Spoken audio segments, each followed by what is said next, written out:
All right, guys, we are live. Welcome in, everyone, to the Sparkin Sports NFL live stream of the 2-7 Carolina Panthers versus the 4-5 Atlanta Falcons here on Thursday Night Football from Charlotte, North Carolina.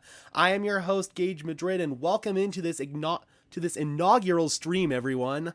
I'm really excited to build this community here over on Sparkin Sports NFL.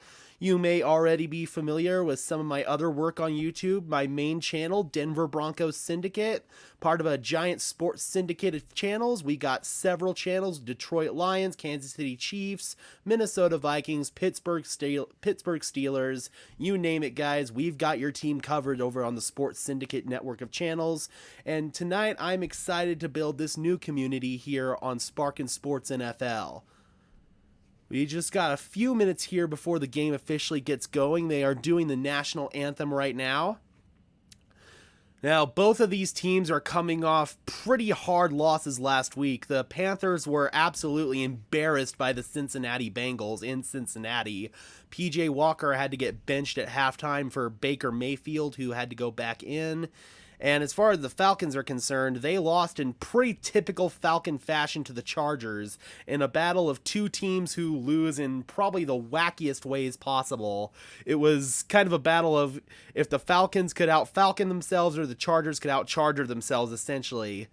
But regardless, these two teams actually did meet just 10 days ago, and it had probably one of the wildest endings you could ever see. PJ Walker threw one of the most beautiful touchdown passes I have ever seen to what he thought would win the game, but it turned out DJ Moore got a flag for an excessive celebration, which pushed the penalty back on the extra point. And the Panthers kicker Eddie Pinheiro ended up missing that PAT and missed another game-winning field goal opportunity in overtime. So this is a potentially going to be a redemption game for Eddie Pinheiro tonight. Just got a few more minutes before we officially get started, guys.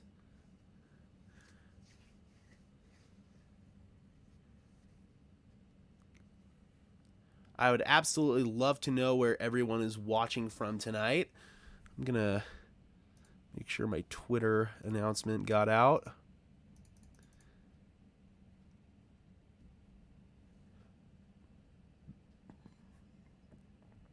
Indeed it did. Brilliant. All right, guys.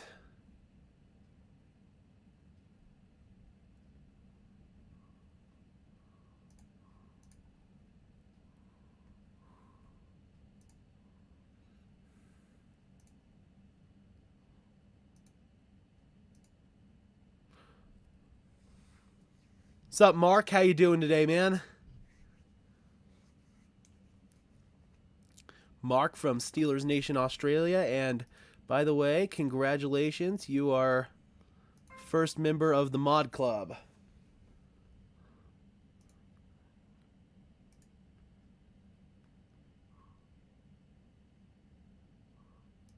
Who do you got tonight, Mark? I think the Falcons are going to come away with this one.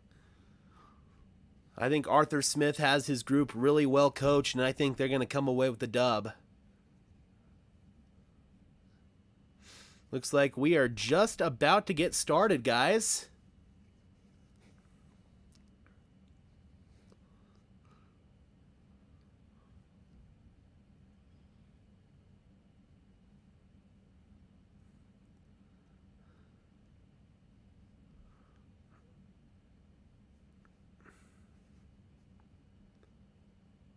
Living the dream. I feel you, man.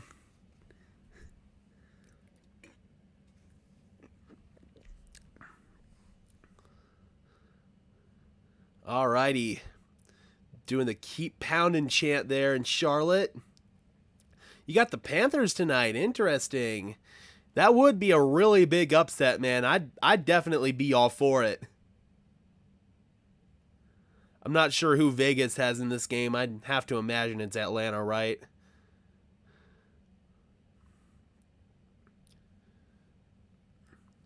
Beautiful evening for football. I enjoy these rainy games. Obviously not too much rain. You don't want it to be an absolute flood. I remember back in 2011 there was a game, Panthers versus Jaguars, there in Bank of America Stadium, where it absolutely washed out. Jeez, P.J. Walker's stat line last week against the Bengals, 3 for 10, 9 yards passing, and 2 interceptions. Yeesh. Yeah, it's definitely coming down pretty good there in Charlotte. You know that's going to play a factor tonight. Both teams are probably going to look to establish the ground game.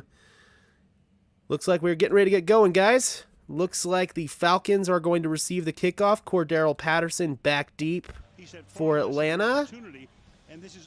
Got audio going here. Is my audio good, Mark? Do I sound good? Does game sound good? There is Eddie Pinheiro. The aforementioned rough day that he had in these two teams' previous meeting. Set to kick it away to Cordero Patterson. Yep, Vegas has the Falcons, I figured. Panthers have been a mess lately. And we are underway from Charlotte, North Carolina. Patterson will bring it back. Patterson across the 20 to about the 27-yard line, and there's a flag down. Yeah, Walker's got to play well tonight. He played really well in the XFL. It was the Houston Roughnecks, I want to say. And we got a hold on Atlanta to begin here.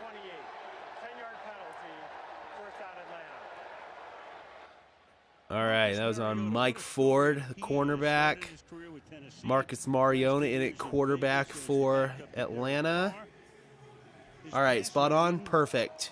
In week 8 against the Panthers was great, threw for 253, 3 touchdowns. Panthers look sick. Yeah, those unis are pretty sick. All right, 1st and 10, out of the pistol. Man goes in motion for the Falcons. Marcus cans the play at the line. Got 2 tight ends set to the right side. Handoff goes to Patterson. Patterson to about the 20-yard line, gets about 3 yards. Arthur Smith and this organization went out and decided to bring in Marcus Mariota. Arthur Smith, Falcons head coach. My opinion, doing a really great job coaching up that squad.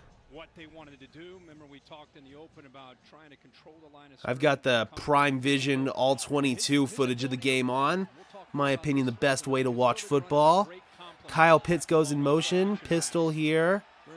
2 tight end set, 1 on each side. Patterson in the backfield. Zacchaeus goes in motion now. Marcus off play action. Retreats to his left. He dumps it off. It's incomplete. Looking for Kyle Pitts, and a flag flies. Yeah, he had men downfield. Looked like Jake Matthews was downfield there. Hey, man, you got to start somewhere, dude. He sure has. And hey, at least I'm not doing a stream to 0. Yeah, man, I'm excited to build this community. I know it's going to take a little bit of time at first, but I enjoy doing these streams, man. I watch all the games anyway, so I might as well stream them, you know? Jake Matthews, holding penalty. He had a hell of a day today. His baby was born in Charlotte, had to make the trek back down to Atlanta from Charlotte, excuse me. Falcons now faced with a 3rd down and 7 here. Congratulations to Jake, new father. 3rd and 7 from just shy of the 20-yard line. Kyle Pitts goes in a little ghost motion. Marcus is in the back. Marcus in the shotgun with Algier in the backfield. Good protection. Marcus fires, and that is complete to the 30-yard line. That is Kyle Pitts. Kyle Pitts obviously had a pretty inconsistent start to his season. Falcons have kind of struggled to get him going, but overall, he's actually had a pretty nice couple of weeks. Yeah, man, absolutely. Rome was not built in a day. 1st down and 10 here from the 30-yard line. Fullback Smith goes in motion along with Parker Hesse, the tight end. They've been operating out of the pistol pretty much the whole game here. Handoff goes to Caleb Huntley, and he loses a yard. Good tackle by Frankie Louvu of the Panthers, as well as Shaq Thompson. A couple of their better players on defense, linebacker position. see right in the middle that one of the leaders of this defense, number 7, been here for a long time, Shaq Thompson. Great job of being able Great to tackle there by that Shaq block, Thompson. potential block by Drew Dalman, his center, trying to climb up to the second level. Center Drew Dalman got absolutely blown up on that one. Anticipating the run. Second and 11, Hesse goes in motion. Marcus is under center with Patterson in the backfield. London split out to the left side. Handoff goes to Patterson. And he picks up about 2 yards. And that's going to bring up a 3rd down and 8 for the Falcons. Steve Wilkes, Panthers interim head coach, took over after the firing of Matt Rule following their Week 5 loss to the San Francisco 49ers. Panthers defense, 2nd highest in points per game and highest in the NFL in yards per drive. Joe Mixon had a little bit of success on the ground against them last 2nd down and 10, trips right. Algier in the backfield to the right of Mariota. Mariota retreats. He dumps it off on a little screen to Algier, and that gets blown up. Panthers defense have been all over it, and they forced the 4th down. I agree, Mark. Panthers have been really fired up. Good job by their defense so far. Let's see if P.J. Walker and their offense can respond after what was a really rough outing from them last week against your least favorite team, the Bungles.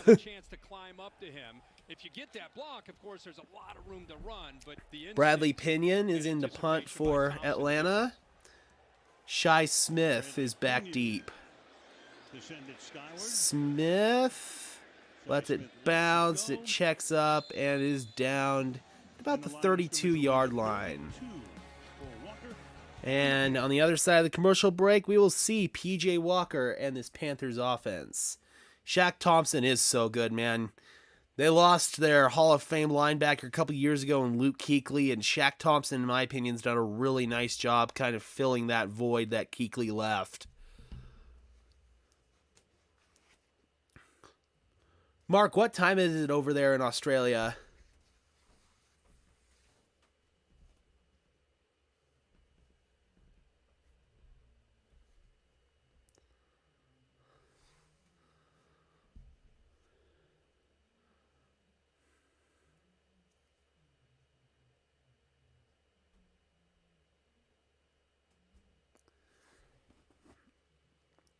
Overall, great start there for the Panthers on defense.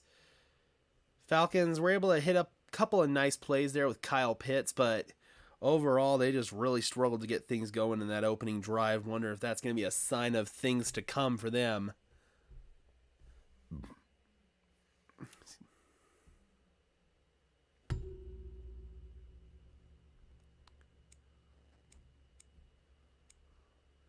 $12 p.m.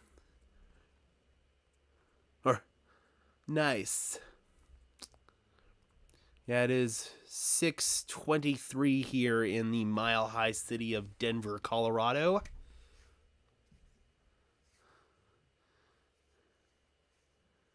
Quite a beautiful evening, actually. Nice, crisp, cool night. A little bit of wind, but really nice night overall. Definitely would have been a good night for some football here in Denver. Alrighty, sounds good, Mark.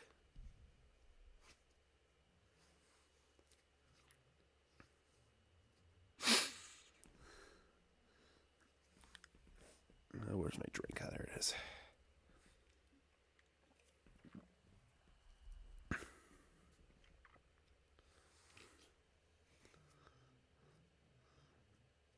All right.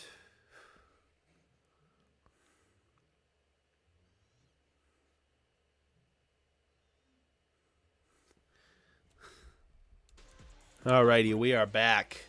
Beautiful shot there of the Queen City, Charlotte, North Carolina. Our plane tonight is grounded because of the weather. Call it Uptown.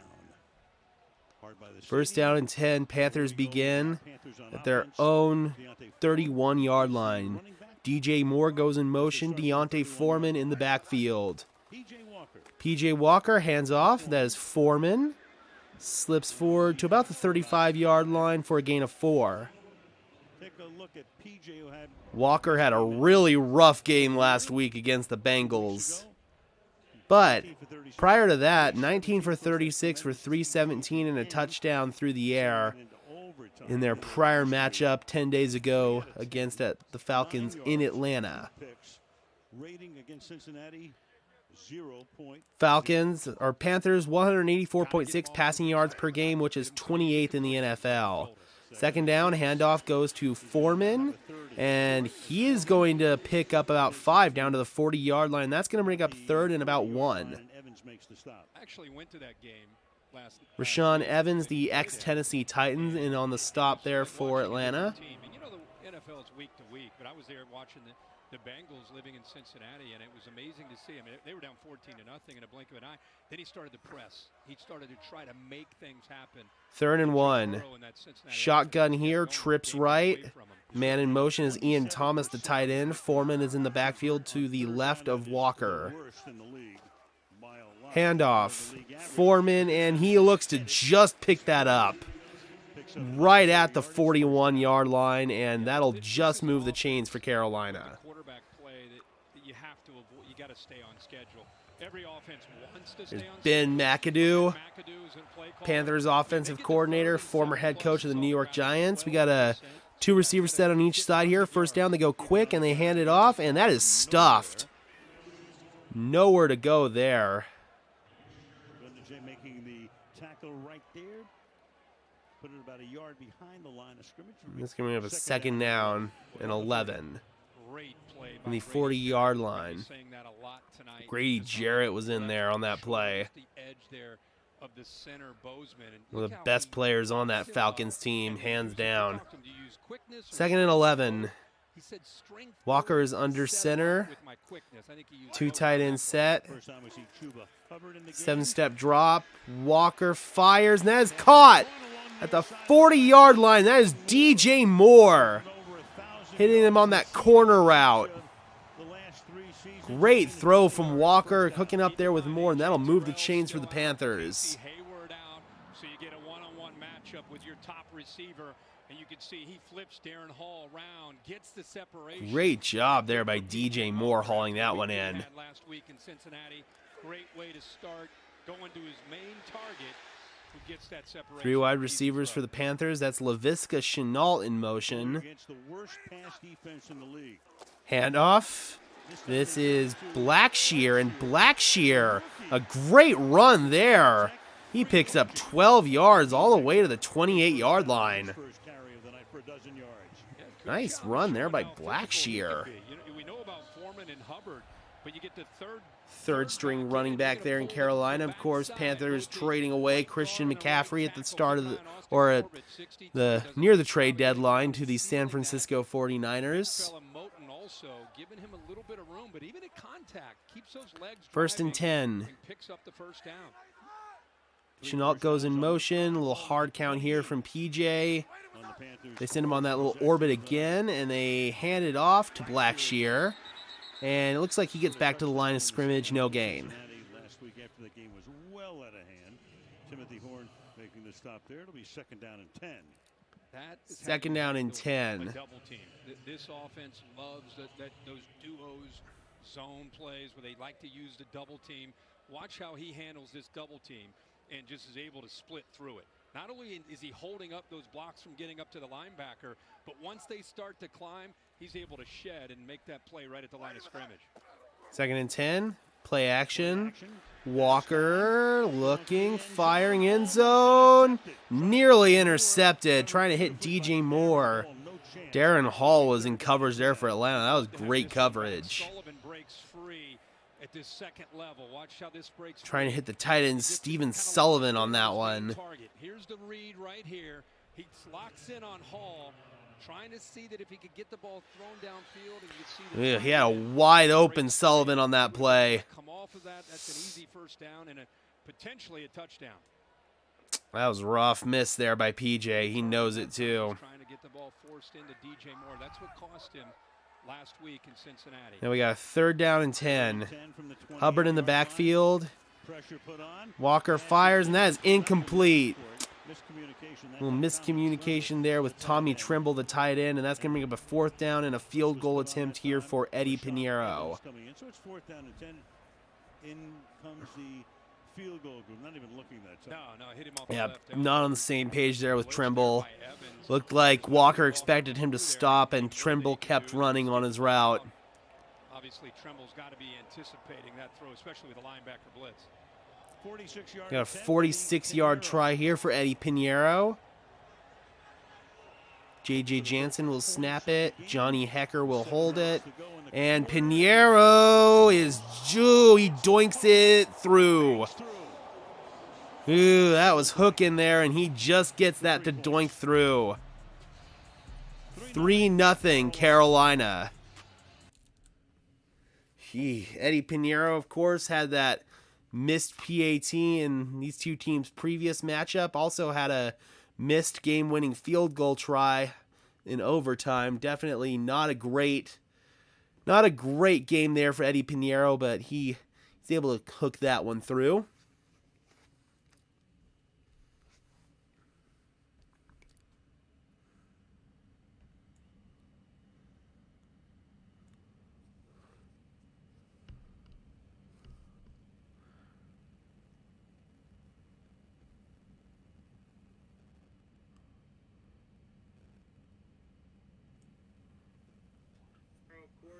Ooh, be quiet. Definitely would love to know where everyone is watching tonight.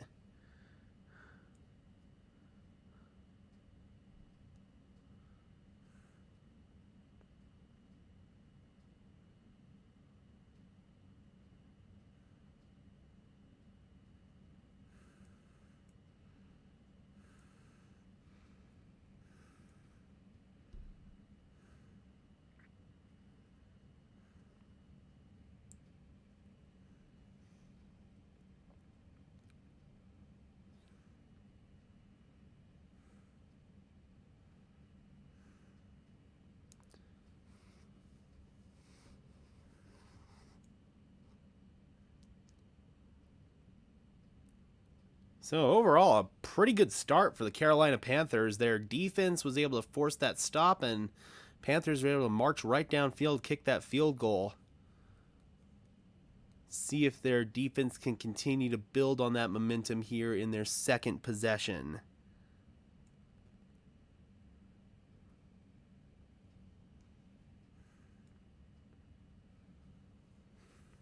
All right, we are back.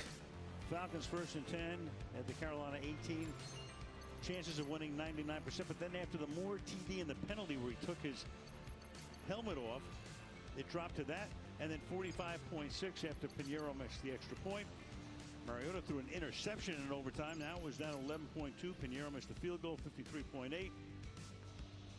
That looks like Arthur Smith's EKG, according to our next-gen stats, which all right. you know by AWS. Just over halfway through this first quarter. Kickoff here by Pinheiro. And Patterson will bring it out. Patterson across the 30 to about the 34-yard line. And here comes the Atlanta Falcons offense for their second possession of the game. When he goes to Tennessee, Arthur Smith is there on the offensive staff. And then he was oft injured, went to Las Vegas, credits John Gruden and Derek Carr a lot for helping him regain his love of 1st and 10. out of love with the game. Trips to the right side. Demir Bird goes in motion for Atlanta. Handoff goes to Tyler Algier. No, Marcus actually keeps that on the read option, and he picks up about 2 yards. So that's going to bring up a second down. I lost that passion. I lost the love. I was beat up physically, mentally. He said John Gruden, Derek Carr, that and quarterback 7. in Las Vegas really got him back and got him healthy and got him to love the game. Algier, and that is stopped in the backfield. That is Frankie Louvu again. Oh no, actually that was Derek Brown, former number 8 overall pick in the draft. Gone to another level, being able to be physical and then being able to chase and make plays like this. Able to beat the guard Chris Lindstrom on that one. I That's going to bring up a 3rd down and 9. Is the year you finally can see the potential of what 95 can do in the middle. Go no huddle again here. Algier in the backfield to the left of Mariota. Marcus drops back. Pressure comes. He fires.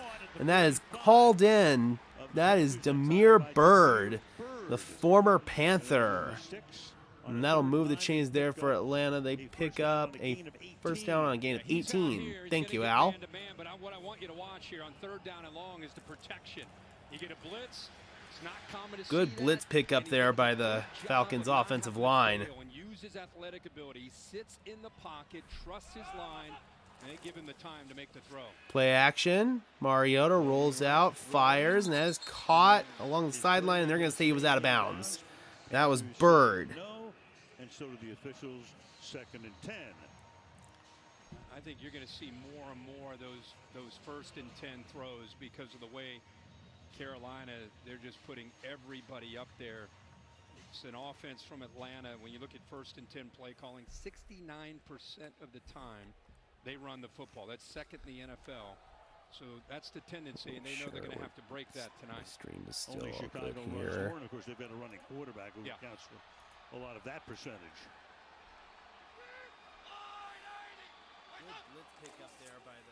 Handoff, or nope, RPO. That is Kadero Hodge, and that is down to the 35-yard line. Pick up about a dozen yards there. And that's how you answer people that are going to load up the line of scrimmage. Is you get a feel for the safety. Woods, put a little play action. He bites up. Now you've got a nice seam behind him because he's getting aggressive towards the run to come up and make a tackle on Huntley, and an easy throw there again on the RPO. 1st and 10. Out of the pistol, it's a little pistol I formation. Handoff to Algier, and that is stuffed at the line of scrimmage. Not many rushing lanes there for the Falcons tonight. Mariota this season loves to line up in the pistol, play action, passing 45% of the time. And you can see there are 96. Be sure to smash that like button, everyone. It really helps push this stream out to fellow NFL fans. Falcons love working that RPO game. 2nd out and 10. Or the play action game. Patterson is the running back. Brian Edwards goes in motion. Little toss out to Patterson. Got blocking in front, but not much there. Maybe gets a yard. Frankie Louvu in there. And that's going to bring up a 3rd down and 9 for the Falcons.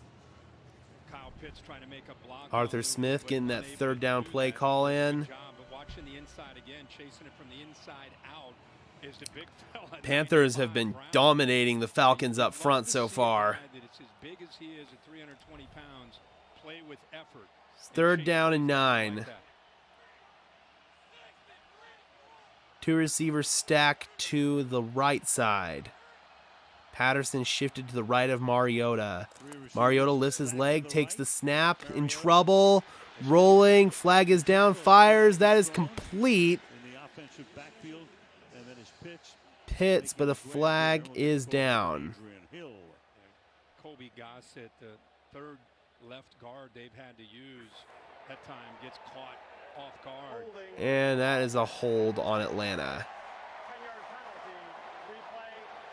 Colby Gossett, the right guard, or left guard. And then shoots to the inside. He was expecting him over his left shoulder. You see him moving that way, and then he ended up slanting across his eyes, and I think it shocked him. That's going to bring up a 3rd down and forever for the Falcons. It's 3rd and 19 from the Carolina 42. Mariota takes a low snap that time. He gets flushed. Another flag's down. It's probably another hold. Fires it into double coverage, and that is nearly intercepted. Xavier Woods, the former Dallas Cowboy and Minnesota Vikings safety, making the play there. And that's probably going to be a hold that will be declined. And it looks like it was on Colby Gossett again. Gee whiz, back-to-back penalties for him. That is rough. And he gets to hold again. Again, with the injuries to Wilkinson, Hennessy, down to their third guy. They're going to have a That is a rough break there for the Falcons. Interception there by Woods. Could have had 2 so far tonight. That secondary. There is just one foul on the play. There's just one foul on the play. Gotcha, Adrian. That's funny. Okay. Guard in 3 weeks. Arthur Smith, not happy. In comes the punt group. And the Falcons will boot it away. That's not a daily W1. Arthur is pissed.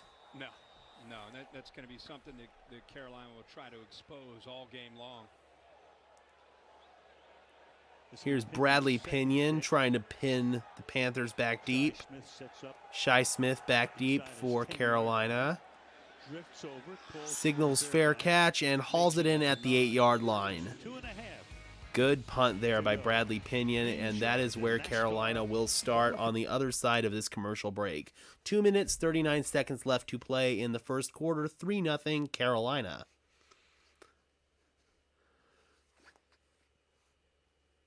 Definitely a very impressive start for that Panthers defense. Falcons offense so far has really struggled to get things going, and a good portion of that is because the Panthers defense has dominated them up front. Definitely something you love to see if you're a Falcons fan.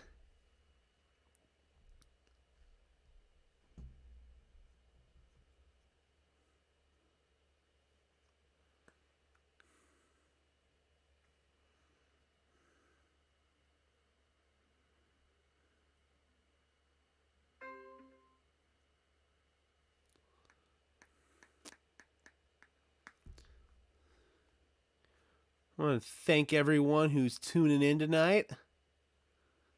Definitely appreciate you helping us build this community here over on Sparkin Sports NFL.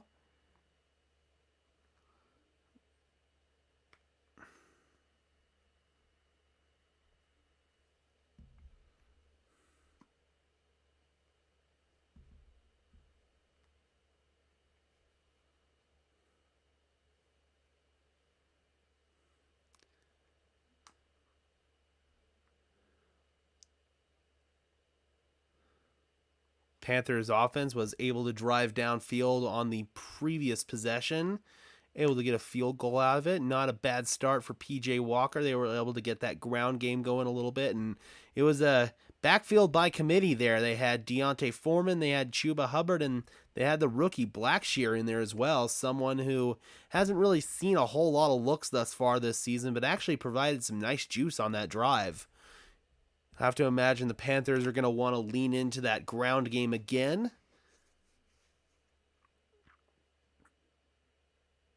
We are back. Carolina thus far.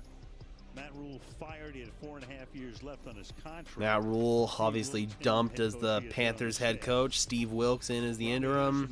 October 17th, trade Robbie Anderson. October 20th, they trade CMC. Then they beat the Buccaneers, and then they lose to the Falcons and the Bengals. There is David Tepper, the Panthers owner. Carolina begins with a 3 tight end set, and they swing it out to DJ Moore, and Moore is tackled in the backfield. Trying to hit him on that little bubble screen, and the Falcons were all over it, loss of 1. Chicken scratch by the time they finished showing Washington, and Denver, of course, went for 4.5. But they've had 4 head coaches and 7 quarterbacks in 4 years. Definitely not the start that David Tepper was hoping to get to his tenure as the Carolina Panthers owner. It's going to make it an uphill battle, and that's really where they. Second down and 11. Tight end Ricci goes in motion. They've been trying to come up with answers. Handoff goes to Deontay Foreman, and Foreman's got a nice hole. Across the 20-yard line to about the 22. Nice run there from Deontay Foreman. Watch him 70. The left guard does a nice job of helping out here with Bozeman, the center, able to get right there, just kind of seal that. Double team block there from the Panthers. looks at himself and sees a small back. He's 235 pounds. He's learned to get behind his pads and run. He learned that in college at Texas. 5 carries, 23 yards so far for Foreman. Good start for him. Now it's Hubbard in the backfield. Laviska Shenault goes in motion. Looked like a little movement there. They don't blow a flag, though.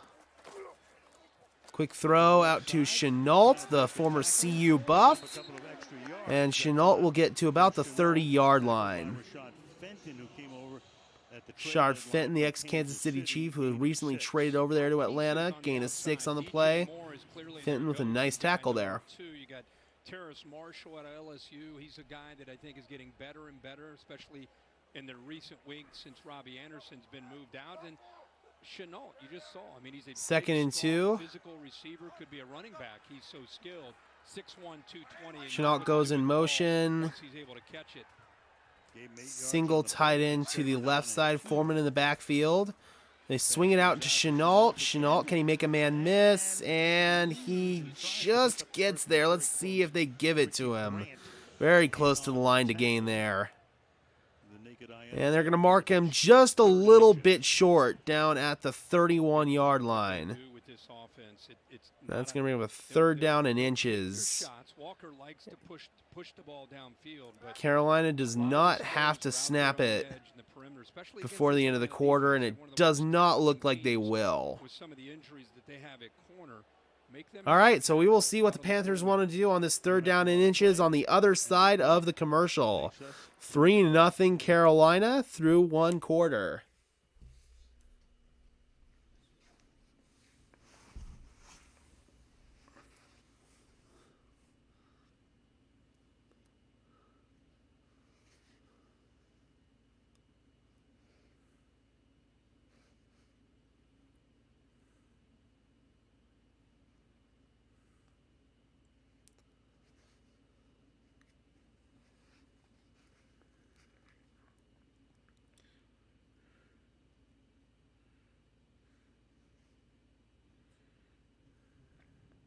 My main channel, Denver Broncos Syndicate, currently sitting at 952 subscribers, guys. We are so close to our big goal of 1,000.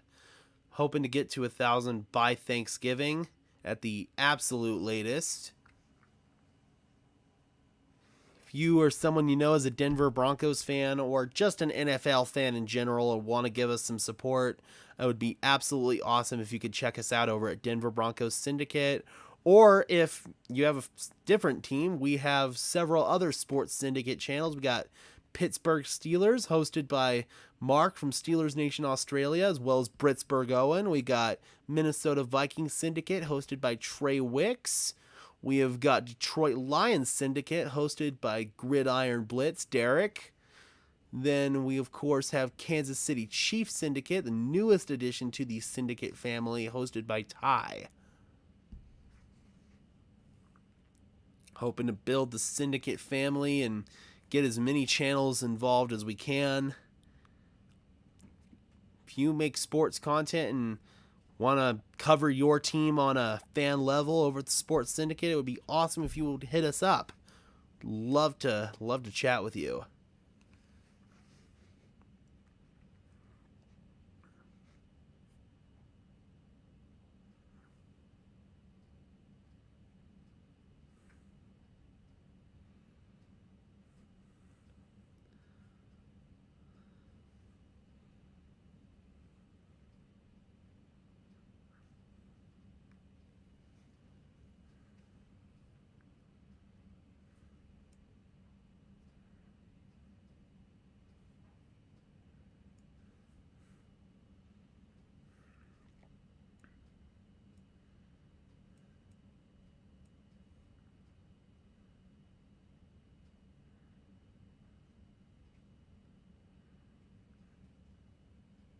Alrighty, guys, we are back.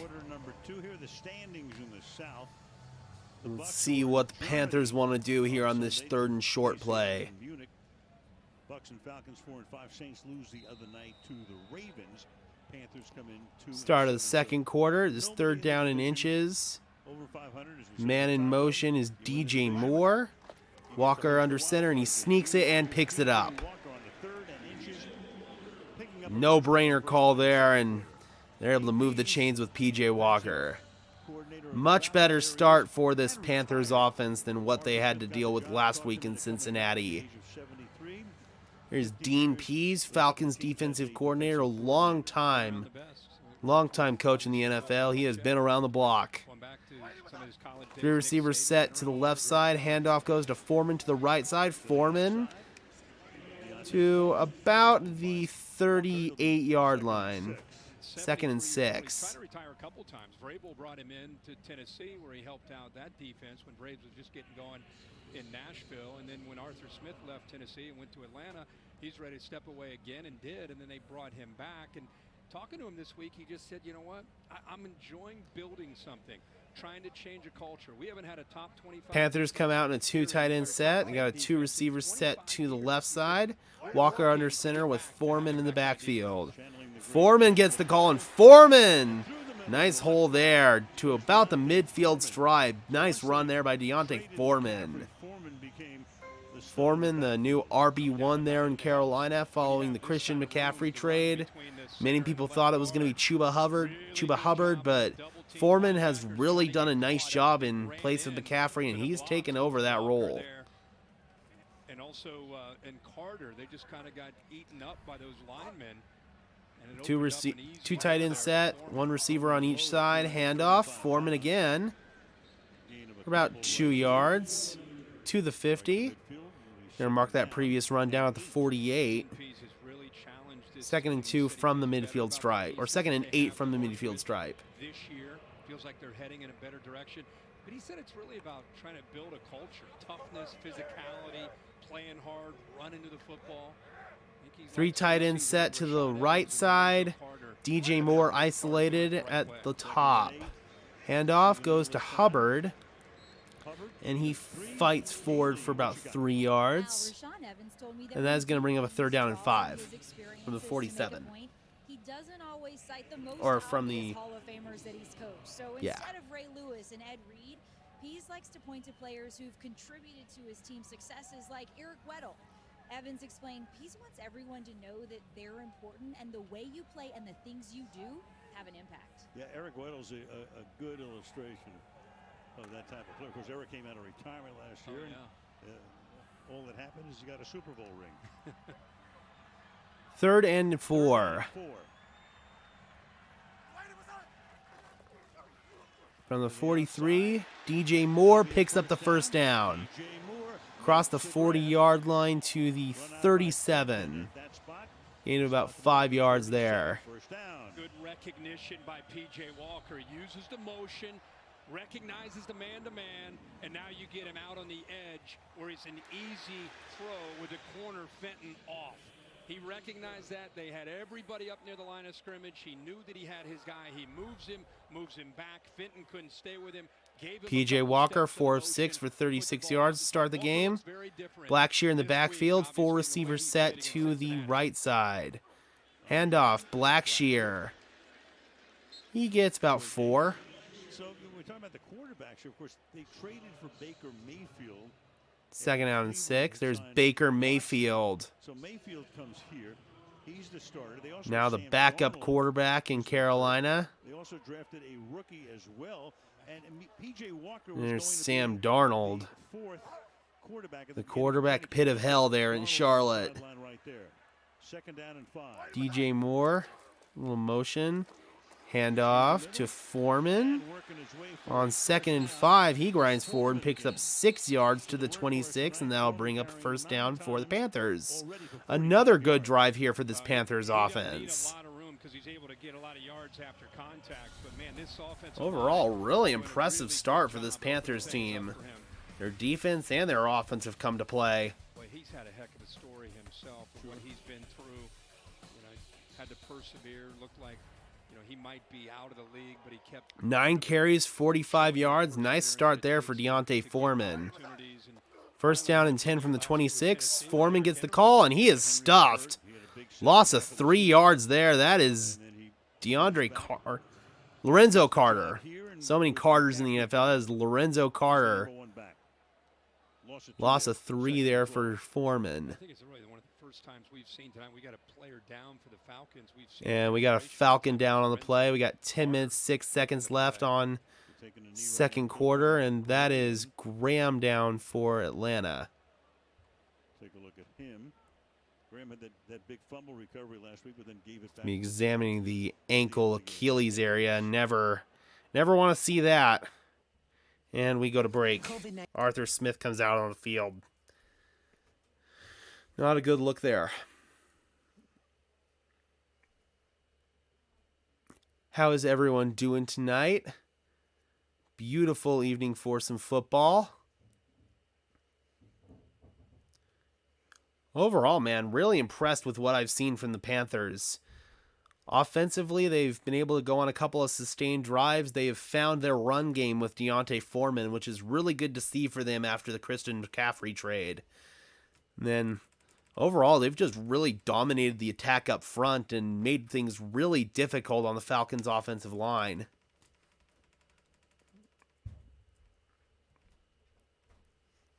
PJ Walker overall has gotten to a much better start than last week in Cincinnati. That was just a really, really ugly game for the Panthers. PJ had to get benched at halftime after going 3 for 10 for like 36 yards and 2 interceptions. Really, really ugly start there for PJ. Yeah, Mark, I'm really impressed with what the Panthers have seen. Your upset call definitely is looking good so far.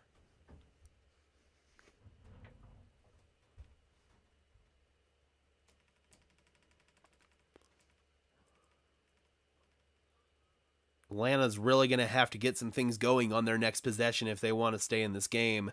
I can't imagine that many points are going to be scored in this one.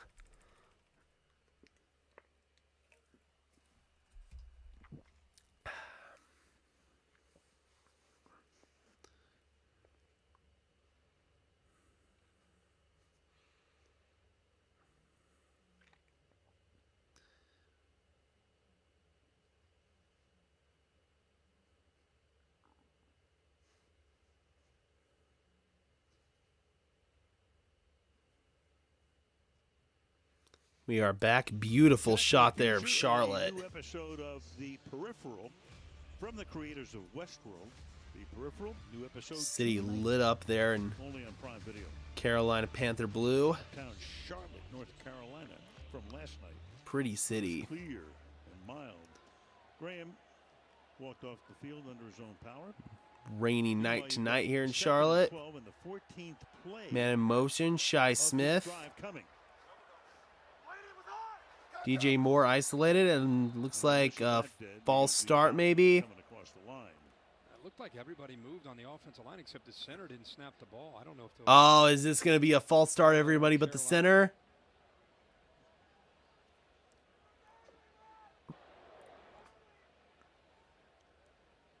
All right. Nope. Come on. There we go.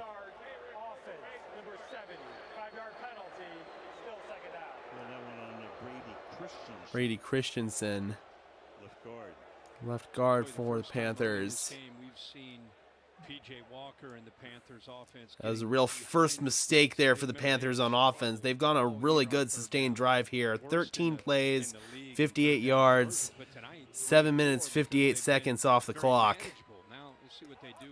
2 receivers set to the left side.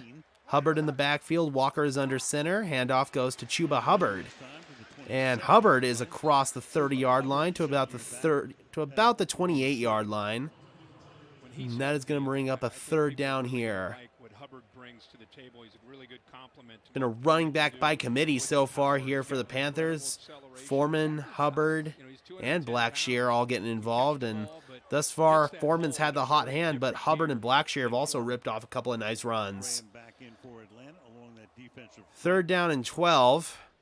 Panthers backing themselves up after that penalty. Panthers on top 3-0. 3rd and 12 here.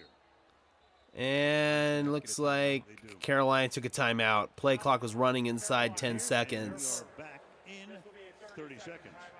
And we got to mute that real quick.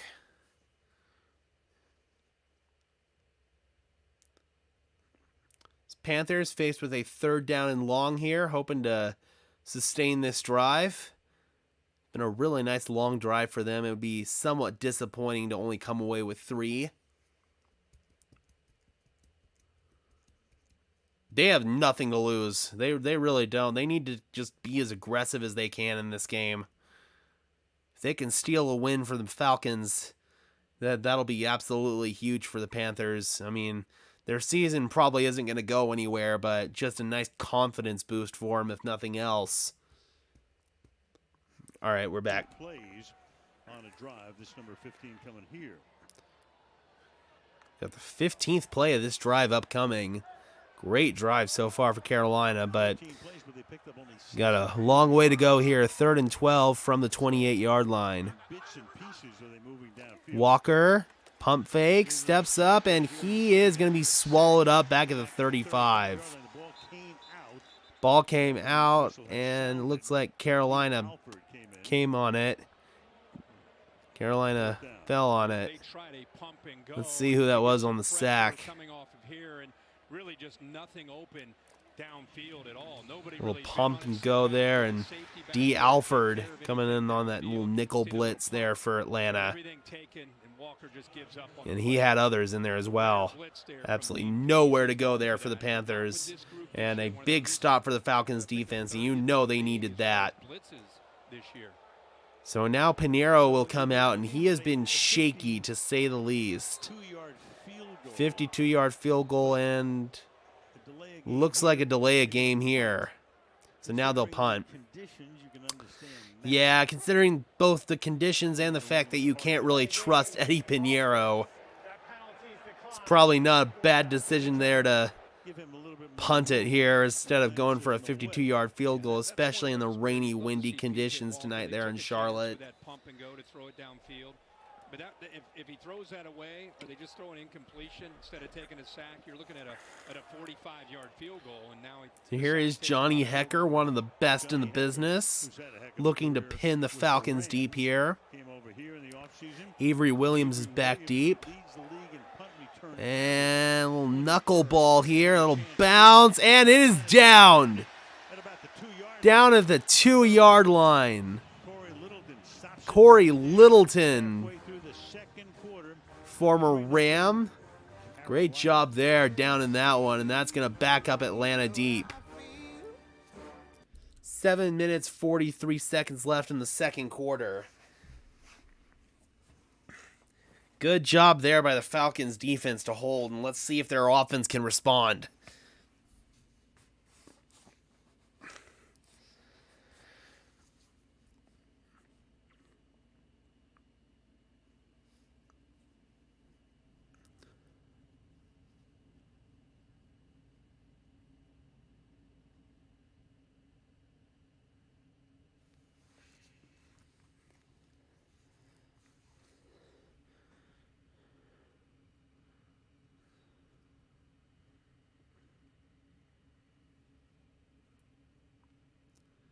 I'd like to try that new virtual reality NFL game. That'd be kind of sick, honestly, like a VR Madden.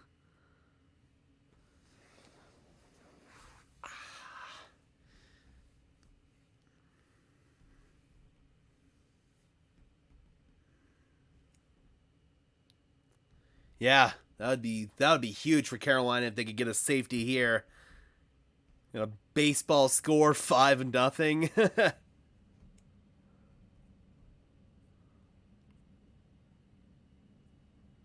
Another great punt from Johnny Hekker, man.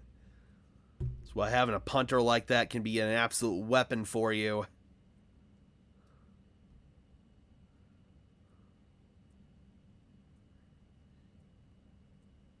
Oh, wow. Chargers waive Jerry Tillery. Former first-round pick on that defensive line. Whew. Definitely not what they hoped he would become. All right, we are back. There are 30. But what's interesting is taking a look at who's where right now. All 12 drafted since 2019 are still with their original team. But you go back before 2019, and only 4 of the 18 drafted are still with their team. Rodgers, Mahomes, Allen, and Jackson. You can understand Wow. that. 4 of the The other 14 18 are first-round somewhere else, quarterbacks including a drafted couple of prior guys to 2019 with are still with their Carolina. original 1-3 team. right there. There's a couple of them right there in Baker Mayfield and Sam Darnold. And Darnold. Meanwhile, First and 10. is backed up. They start Mariota from under 3. center tries that hard count. Algier is the Handoff goes to Tyler Algier. And he gets up to about the 5-yard line for gain of 2. Third-round draft choice who's been hurt. But you wonder next year who will be the head coach. I mean, Wilkes is the interim head coach. Yeah. They'll interview him, obviously. Still an hour into the Quarterback is stream. obviously in college right now. Yeah, and you have Bryce Young out there from Alabama, C.J. Stroud at Ohio State, Will Levis at Kentucky. But I think the bigger issue is the NFL as a whole trying to figure out which college quarterback Second and 7 into this world and from just across the 5-yard line. Not just a Keith Smith in the backfield along with Algier. Handoff goes to Algier. Out of the pistol. Algier lowers his shoulder and grinds forward for about 4 yards, and that's going to bring up a 3rd down and 3. Think about what's going on in Baltimore, what's going on in Philly. Think about these different offenses that we watch every single week. Atlanta now with Marcus Mariota. Chicago, what they're adjusting to. Luke Getsy as their play caller with Justin We're going to Fields. 3rd and 4. The offensive coordinators that are willing to forget how they grew up in the game in the NFL and are willing to look at the new skill set of these new players are the schemes and the offenses that are starting. Marcus in the shotgun. Algier to the left. Drake London in motion. 2 tight ends set to the left side. Handoff. Algier. Ooh, that is close. Let's see where they spot it. Looks like they're going to mark him a little bit short. So it's either going to be 4th and a couple of inches. You know, man, I genuinely think Baker, I think last season he just kind of lost his confidence. Played with that horrible shoulder injury and obviously didn't play well. And the way that Carolina dumped him in favor of you-know-who, I don't really want to say his name. The way that Carolina dumped them off in favor of their current quarterback, I feel that really kind of wrecked Baker's confidence, and then he ended up going to another shitty situation after that in Carolina. So, I don't know, man. I kind of wish Baker would be able to get one more shot in a less shitty situation where his head coach didn't get fired after week 5 and his offensive coordinator wasn't Ben McAdoo.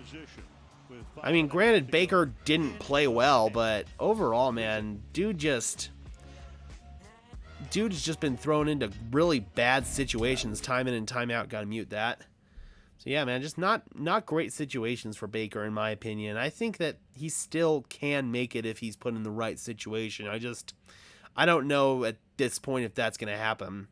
Oh yeah, he's so yeah, he is benched. He is benched. He got injured with his shoulder a couple of weeks ago, I want to say, and they said that P.J. Walker was going to be the starter no matter who was healthy. If it was Sam Darnold or Baker Mayfield, it wasn't going to matter if they were healthy. P.J. Walker was going to be the starter.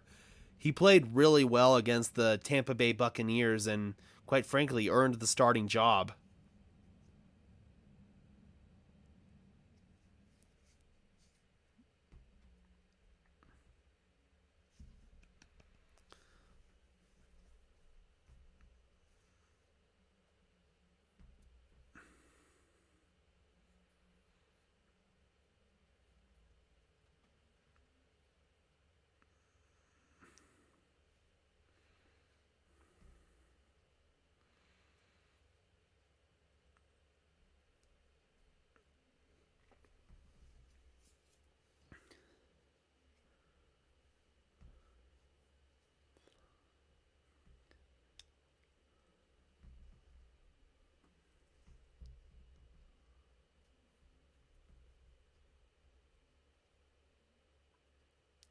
Yeah, Darnold's riding the bench too. He went down with a high ankle sprain in the preseason. He was initially slated to be Baker's backup, not P.J. Walker, but Sam ended up getting hurt. Baker played poorly and he also got hurt, so that gave P.J. Walker an opportunity. I don't know if Panthers plan on maybe activating Sam Darnold at some point. I think Sam Darnold's NFL career is done, personally. He is the All right, we are proud son back. of a U.S. Marine Corps veteran who served 2 tours in Vietnam. He has made it a priority to connect his team with service members and veterans. Arthur's sister Molly told me he is a born leader because he has soaked up his dad's lessons from the military. And if he didn't go into coaching, he contemplated joining the Marines himself. Al. Yeah, that's quite a career that his father, Fred Smith, had, founding FedEx after that spectacular career. First down and 10 for Carolina from the The whole Smith family very much into 43-yard line. Veterans Day, which is tomorrow. In the Atlanta 43. Play action, dumps it off. That is Giovanni Ricci, one of their tight ends. He gets a couple of yards there to the 41, 2nd and 8. You see Joe Gibbs racing. That's before the game. Arthur Smith wearing that hat. Joe Gibbs, when he was at Washington, gave Arthur his start in coaching in the National Football League. And of course, Coy, Joe's son, passed away this week. Suddenly, the whole NASCAR community is in mourning as a tribute to him for that hat before the game. 2nd down and 8. Chenault goes in motion. 2 tight ends set to the right side. 42, can they cash in on Or that? single tight end set, excuse me. One of the offensive linemen looked like a tight end. Swinging out here to Chenault. Swing out to Chenault. Laviska Chenault down the sideline. The CU Buff scores! Touchdown, Carolina! Laviska Chenault! Swing it out to him. 2-play scoring drive, 43 yards. What a play by Laviska Chenault! In he goes. They send him on that little orbit motion there. This play call with Chenault going in That's a motion. great play call there. They'd been showing that orbit motion look there with Chenault for most of the game. And this time they finally give it to him. What a play. He's got 2 blockers in front, DJ Moore and Terrace Marshall. Point of contact there. Underrated element of the wide receiver position is your ability to block, and that's what sprung that play free. They're calling it Here's a Pinheiro for the extra point. need to grab behind And it is a 10-0 ball game. the yard rush. What a start for the Carolina Panthers. Boy, did I underestimate them. Staying in bounds all the way. 10-0. What a play by the former CU Buff. I know there are going to be plenty here in my neck of woods that are going to be happy about that, man. Good for Visca. Good for Visca.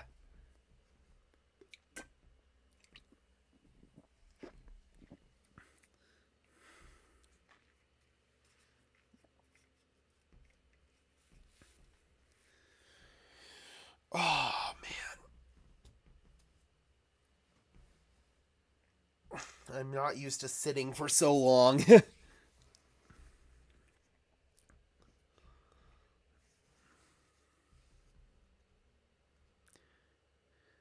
Thank you so much to everyone who is tuning in. If you could just do me a massive favor and smash the like button, it would really help us out. It helps tell YouTube that you enjoy this stream and helps push it out to fellow NFL fans.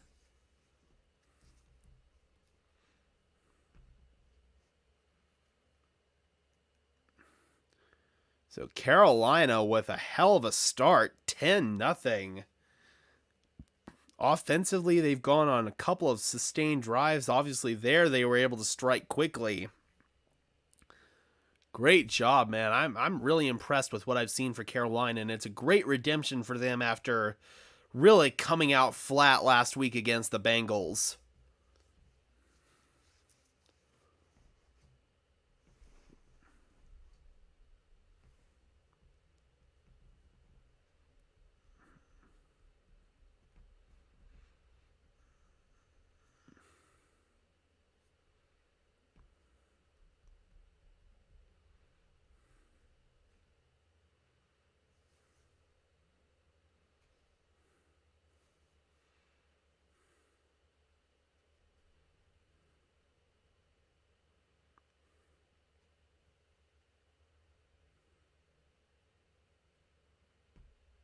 All right. Oh, wait. Are we back? No, we are not.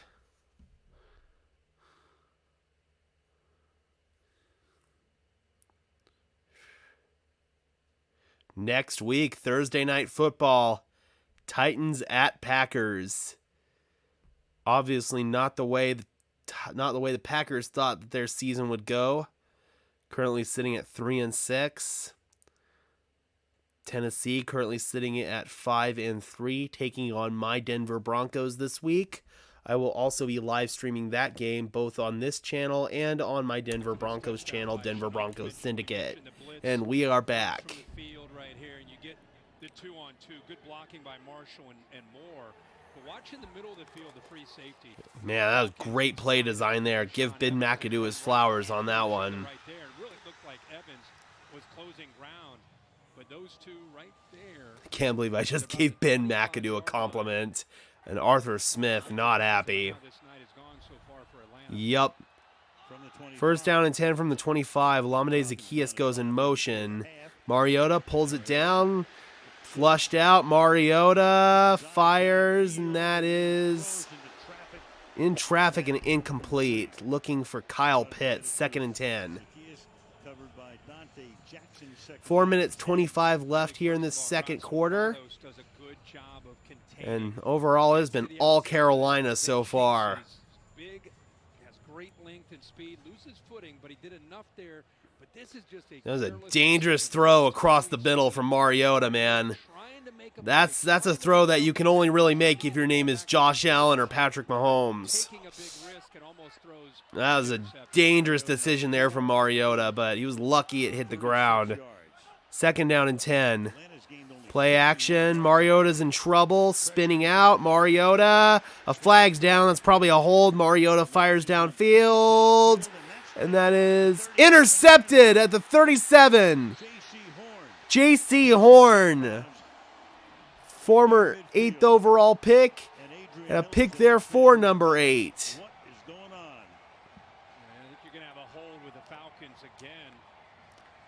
And that is an offensive hold on the Falcons. That'll obviously be declined. And Carolina with another massive play. Marcus just kind of carelessly chucked that one up. Looking for London. And J.C. Horn makes a hell of a play. And that is a game-changing pick there for the Panthers. Now they're set up with really good field position. They're running tempo. He's playing carefree. It looks like he did it when he was in Oregon, winning a Heisman, and he's been back and making quick decisions in the pass game tonight. Oh, that was back-to-back poor decisions for Marcus Mariota. Panthers are on absolute fire, man.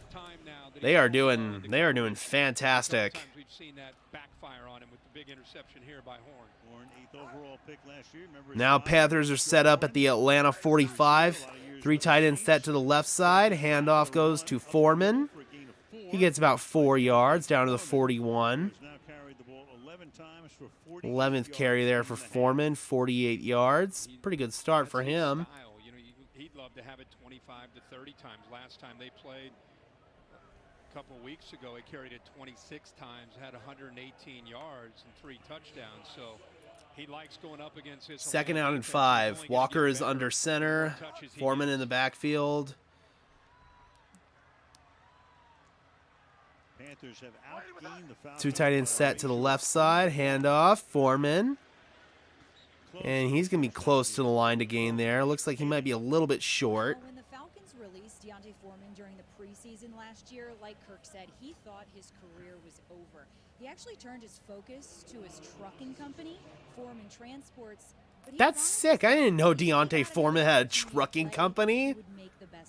That's sick. Live to see the comeback. Last October, Derek Foreman was killed driving a semi-truck, and a month later, the Titans called and Deontay was ready.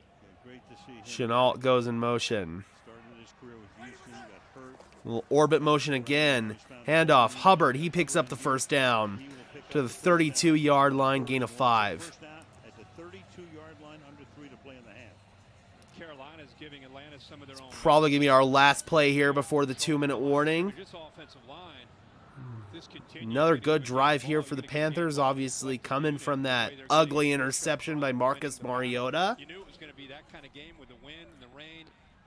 2 receivers set to the right side.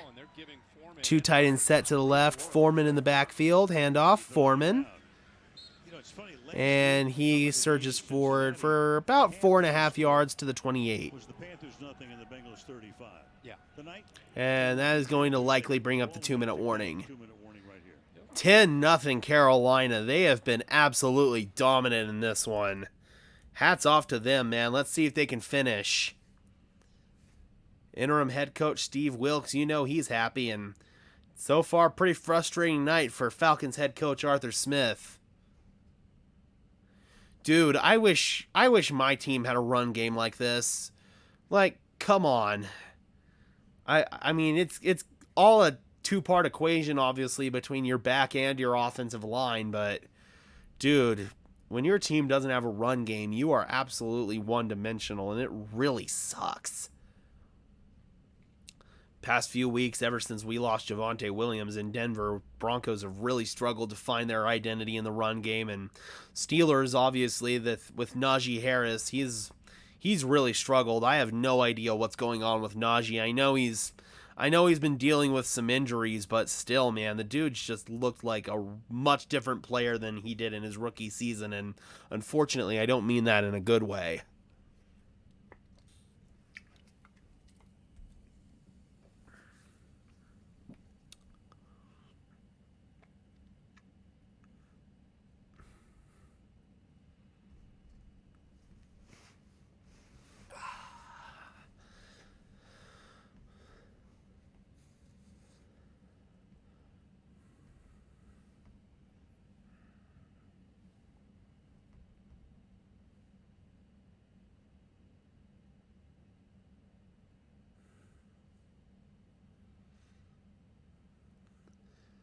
Thanks so much for tuning in, Mark. I really appreciate it, man.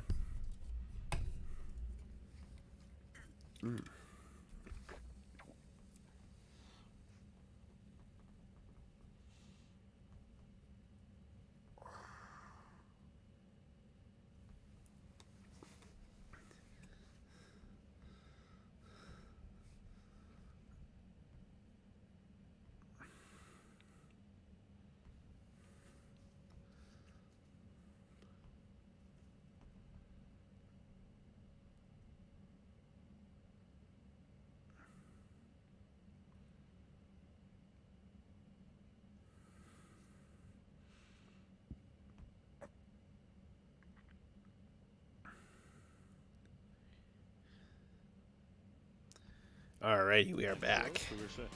And the game, Taylor Rooks is here. She'll check in with the Giants star Saquon Barkley.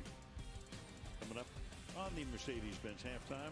Rain's starting to really come down there in Charlotte. 2-minute warning, second down and 6.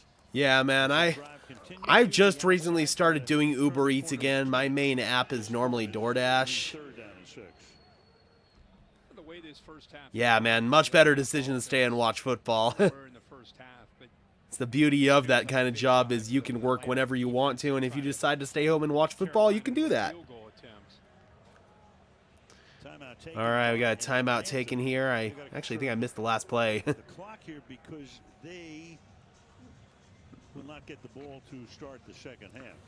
So Carolina looking for that.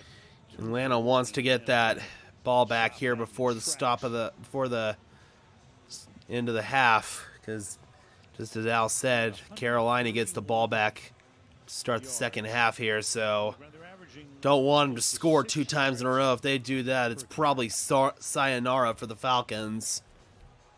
So 3rd and 7.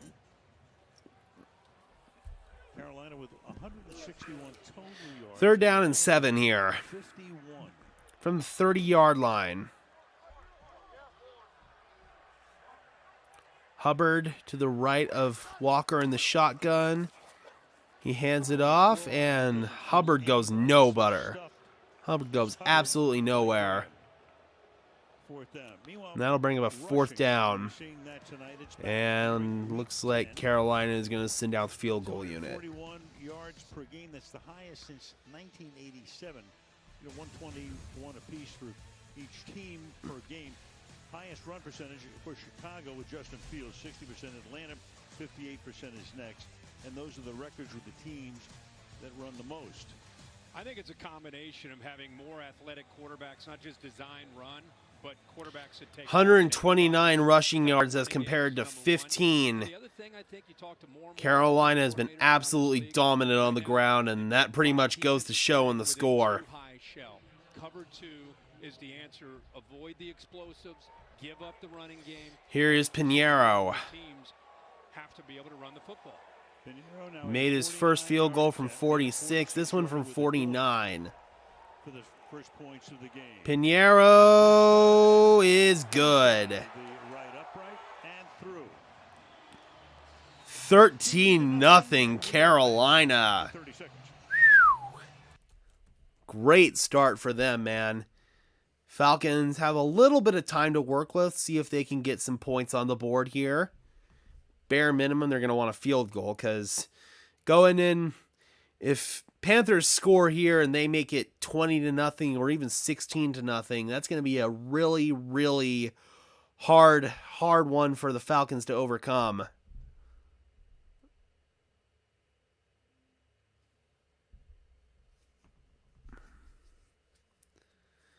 Atlanta desperately needs some points on this drive.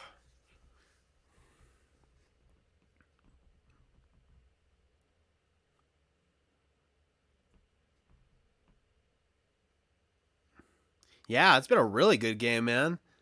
I'm really impressed with these Panthers. Here's the kickoff from Pinheiro. And Atlanta's going to have 1 minute and 47 seconds to work with from their own 20-yard line. They really need to get some points on the board. Man, the big guy has been an enforcer. We knew coming in it'd be a tough matchup for Atlanta's offensive line, the center and the left guard especially. But you could see him using his hands. The development and the growth of Derek Panthers have been absolutely killing the Falcons up front. Falcons' offensive line has not done a good job. Thought he could be an Aaron Donald, Jonathan Allen type. 1st and 10 from the 25. 3 receivers set to the left side. Mariota fires, and that's complete. Drake London across the 35, and the flag's down. 3 of them, in fact. And that's going to tack on 15 more. London got lit up on that one, and that's going to add on another 15 yards to that play. Makes the grab to 13. Here's Adrian Hill. Personal foul, unnecessary roughness, defense for the 25.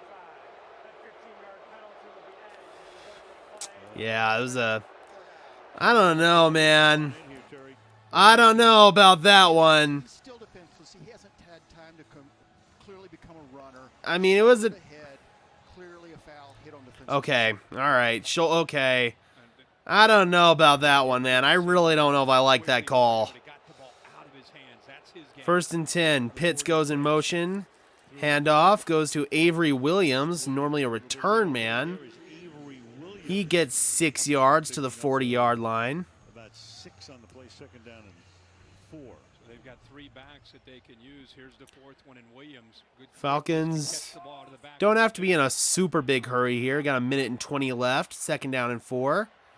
2 receivers set on each side.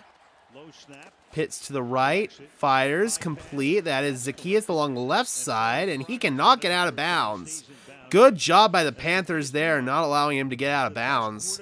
And the clock continues to run inside 1 minute to play in the half.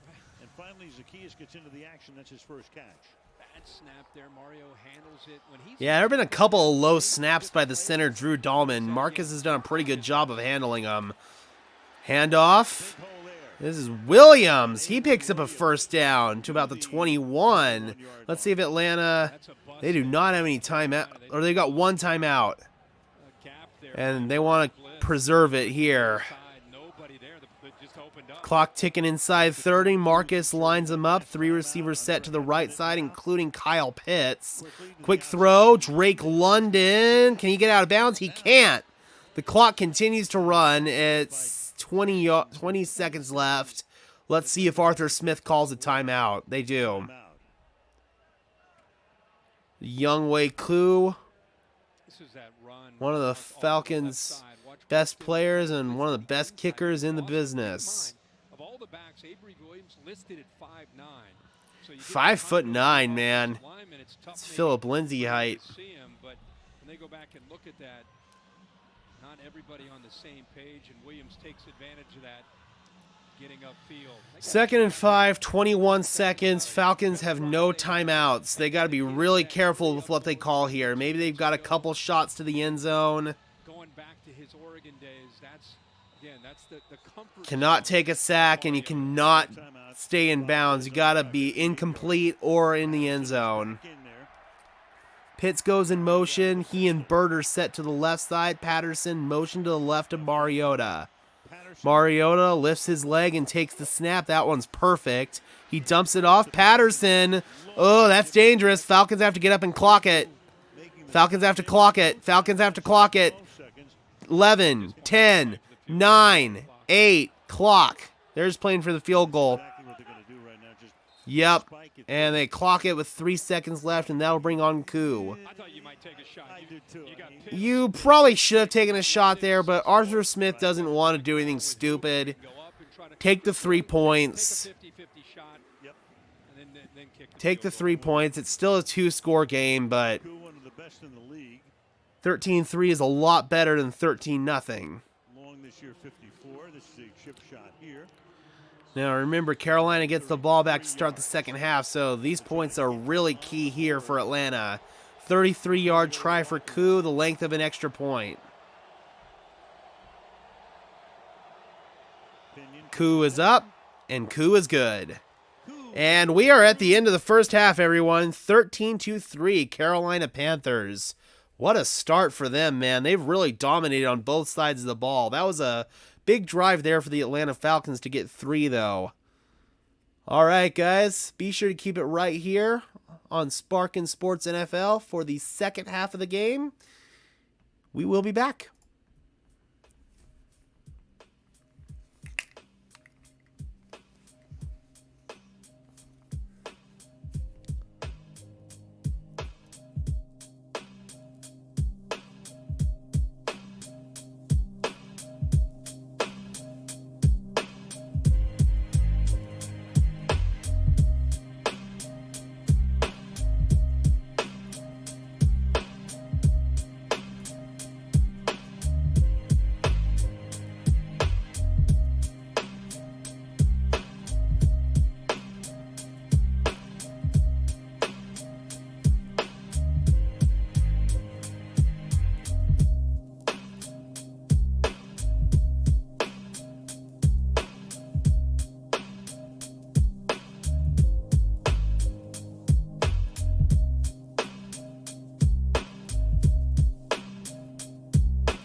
All right, guys, we are back in for half number 2 of Panthers Falcons. Panthers currently lead 13-3. Really have dominated on both sides of the ball throughout the first half. Atlanta was able to respond, though, on their final half and kick a field goal just as time expired in that first half.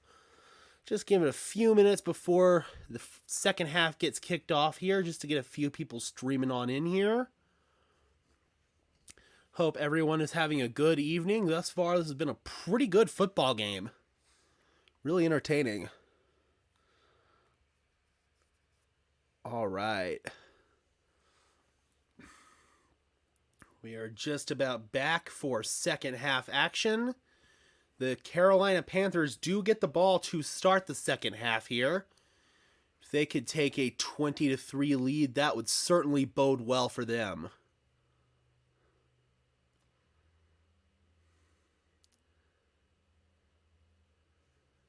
Just a reminder, guys, we will be streaming here on Sunday. We should have 3 games.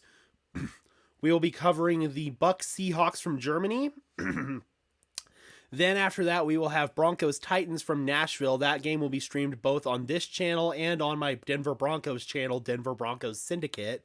And then we will also have the Sunday night game between the Chargers and the 49ers. So should have a nice triple slate on Sunday, and I am really looking forward to it.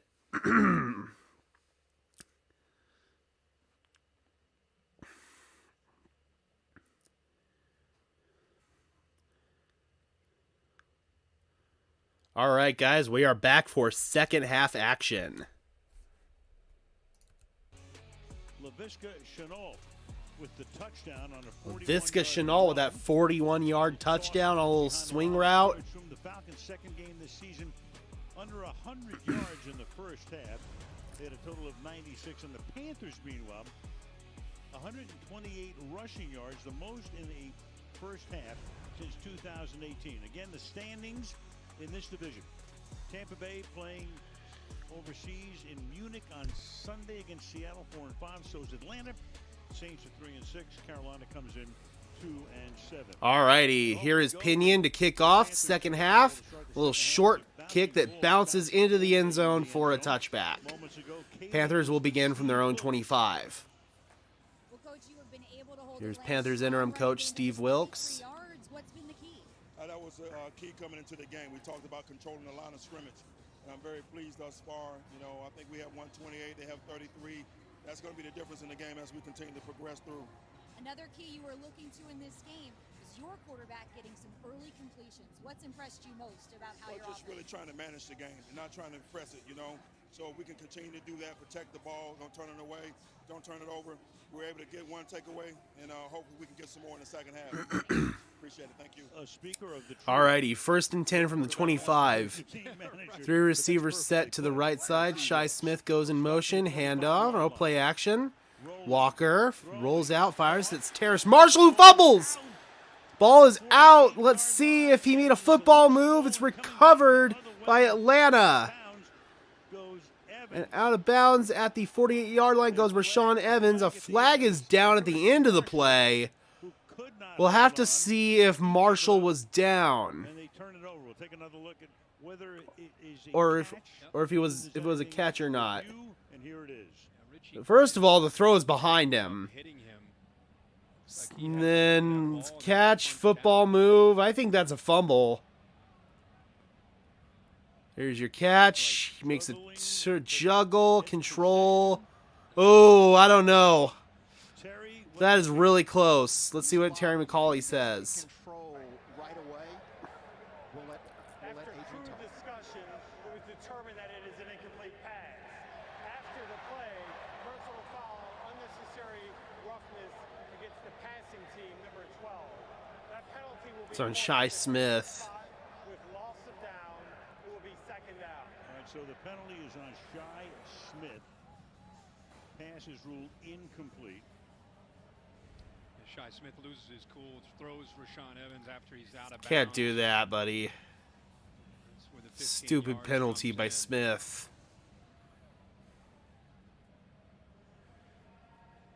just so much back and forth there. At first, you're like, oh, hey, positive 1st and 10 play call, play action. Marshall makes a great play. Fumble. Atlanta has it. No, they don't. Incompletion in the 15 yards. A lot there for the first play of the second half. And that'll bring them now a 2nd and 22 all the way back at the 12. Marshall goes in motion on this one. Foreman takes the tote, and Foreman will pick up some of that yardage back out to the 19. And that's going to bring up a 3rd down and long here for Carolina. Not the way they wanted to start this second half. The backup tackle will come in as an extra tight end. Just gives them another big body to move people around. You just heard Steve Wilkes talk. Panthers have been working that jumbo package with the extra offensive linemen. Quite a few plays in this game. Let's beat them at their Now it's 3rd and 16. They just swing it out to Chenault, and it's an incomplete pass. Chenault can't haul it in. 4th and 16, and the Panthers will be punting from deep in their own territory. Good start there for the Falcons defense. Let's see if the momentum's starting to shift to the other sideline in this game. Where he's the aggressor, Atlanta trying to attack Carolina as opposed to being a little bit slower. 4th and 16, Hecker's into punt. Hecker to punt. Avery Williams back deep for Atlanta. Here's Johnny's kick. Backs up Williams inside his own 30. It bounces. Let's see where it dies. At the 29-yard line. And that is where Atlanta will begin their first drive of the second half. You had the rookie Algier with 423. You had Patterson, who missed 4 games, 384. Mariota for 304. And Caleb Huntley was at 299. But tonight, Falcons have been one of the better rushing teams in the league so far, and tonight Carolina has done a really good job of taking that away from them. 1st and 10 here, 2 receivers set to the left side. Pitts goes in motion. Patterson in the backfield, Mariota in the pistol. Patterson takes the carry, cuts it back to the inside, and he gets tripped off after a gain of about 3. A very interesting career. I mean, he started out, he was hot. Minnesota, of course, he had those 8 runbacks, and part of the reason, well, it wasn't the reason. Rain continues to pour there in Charlotte. Away those kickoffs. Yeah. And just 4 rushes for 9 yards for Patterson tonight. He's tied for the most with 8. 2 receivers set to the left side. Patterson in the backfield to the right of Mariota. Got out earlier today. He's big at 6'2" and 220. Mariota, pressure's coming, pocket collapses, he gets out, Marcus takes off, makes one guy miss, flag is down, Marcus still going all the way into Carolina territory, but the flag down, that is probably coming back. Initially, but a flag thrown back at the 38-yard line, which is Flag all the way back at 38, probably a hold. Horn, who held up with Kyle Pitts. Let's see what the flag is. Could it be on the defense here? Could it be defensive holding? Could be on a horn? It is on the defense. It's on horn. Oh man, so they give up a big run and then they tack on a hold on top of it. Now this Panthers defense is starting to break. They held up so well in that first half. Now momentum's starting to shift, man. Atlanta's a resilient football team, man. They're not going to give up. Zacchaeus goes in motion. Pistol here. 2 tight ends set to the left side. Patterson gets a carry to the right. Patterson! All the way to the 28-yard line, picks up another first down. Some good running for Patterson after being quiet in the first half. And it is turning into a soaker. The rain is absolutely pouring. There's so much potential. You see the rain coming down, and you get the big man going downhill. Patterson, man, he is a handful. You're going to mark him just short, 2nd and 1 from the 29. Mariota under center, offset eye to the left side. Marcus checks at the line. They move to the pistol. Algier in the backfield. He takes it to the left side. Algier bounces off a tackle. Algier to the 20-yard line and some more laundry. Refs have been making their presence known in this game. And Arthur Smith is not happy. Right in that holding area. Dude's just shaking his head, man. He knows. Team's undisciplined. And for a guy like Arthur Smith who preaches discipline, that is one of his biggest pet peeves. Parker Hesse, the tight end, guilty of the hold there. Working on Corey Littleton. Try to stop Littleton, including grabbing onto his arm and hand there. So it was 2nd and 1, and now it's going to be 2nd and 11. Backs Atlanta all the way up. Now it's 2nd and 11. Arthur Smith continues to plead his case. Trying to find the right spot to place. And they are struggling to spot the ball. And 1. So they have to get to the. And this is a bit of a disaster. Line is where that ball should be spotted right now. And Arthur Smith, I think, is saying that same thing. So it should be 3 yards. They misspot the ball. So now it's 2nd and 14. Jeez, that was a bad spot. And that pass is caught at the 30. Come on, man. This is where. And now another flag. Now these officials are starting to get frustrating, man. I'm not one to normally complain about ref ball, but this is starting to get ridiculous. Because of how sudden he got into the backfield. Arthur Smith feeling the same way I am. Talking about Al. There's no foul in the play for illegal use of the hand. At least this time they pick it up. Gee whiz. Well behind Fuck, the man. I'm with you. I thought that holding call occurred around I forget, this is my channel. I can cuss on this channel. And this thing, now they're actually. Now it brings up a 3rd down and 9. So, see if they have a chance here on 3rd down and 9. Right. The ball, they have to get to the 27. Kyle Pitts goes in motion, trips to the right side. Algier in the backfield, Marcus in the shotgun. Marcus rolling out, Mariota in trouble, and he is forced out of bounds. All the way back at the 41, and that's going to be a 4th down and long and a punt for the Falcons.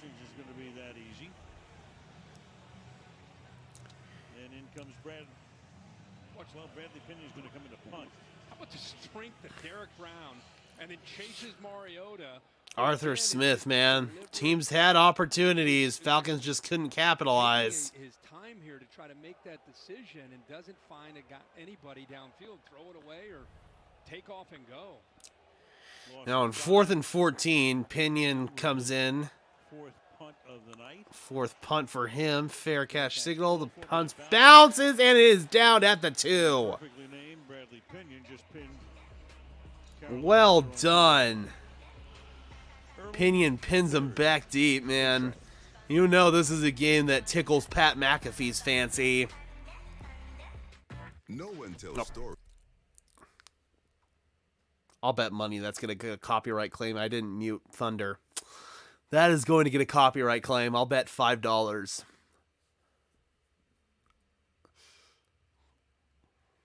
Both offenses struggle to move the football there. Atlanta did move it somewhat, but ultimately their drive just stalled out. We'll have to see if this second half is going to be a little bit more of the same.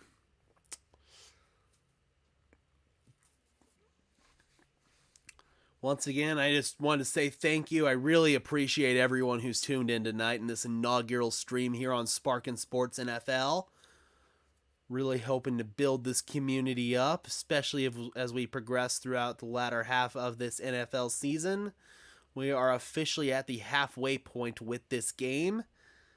Still have plenty of football left here in this 2022 season, and what has been, I'd argue, the most unpredictable NFL season so far, man. I mean, pretty much everyone's preseason betting slips are probably slipping out the window. Everyone is not who we thought they were at the beginning of the year.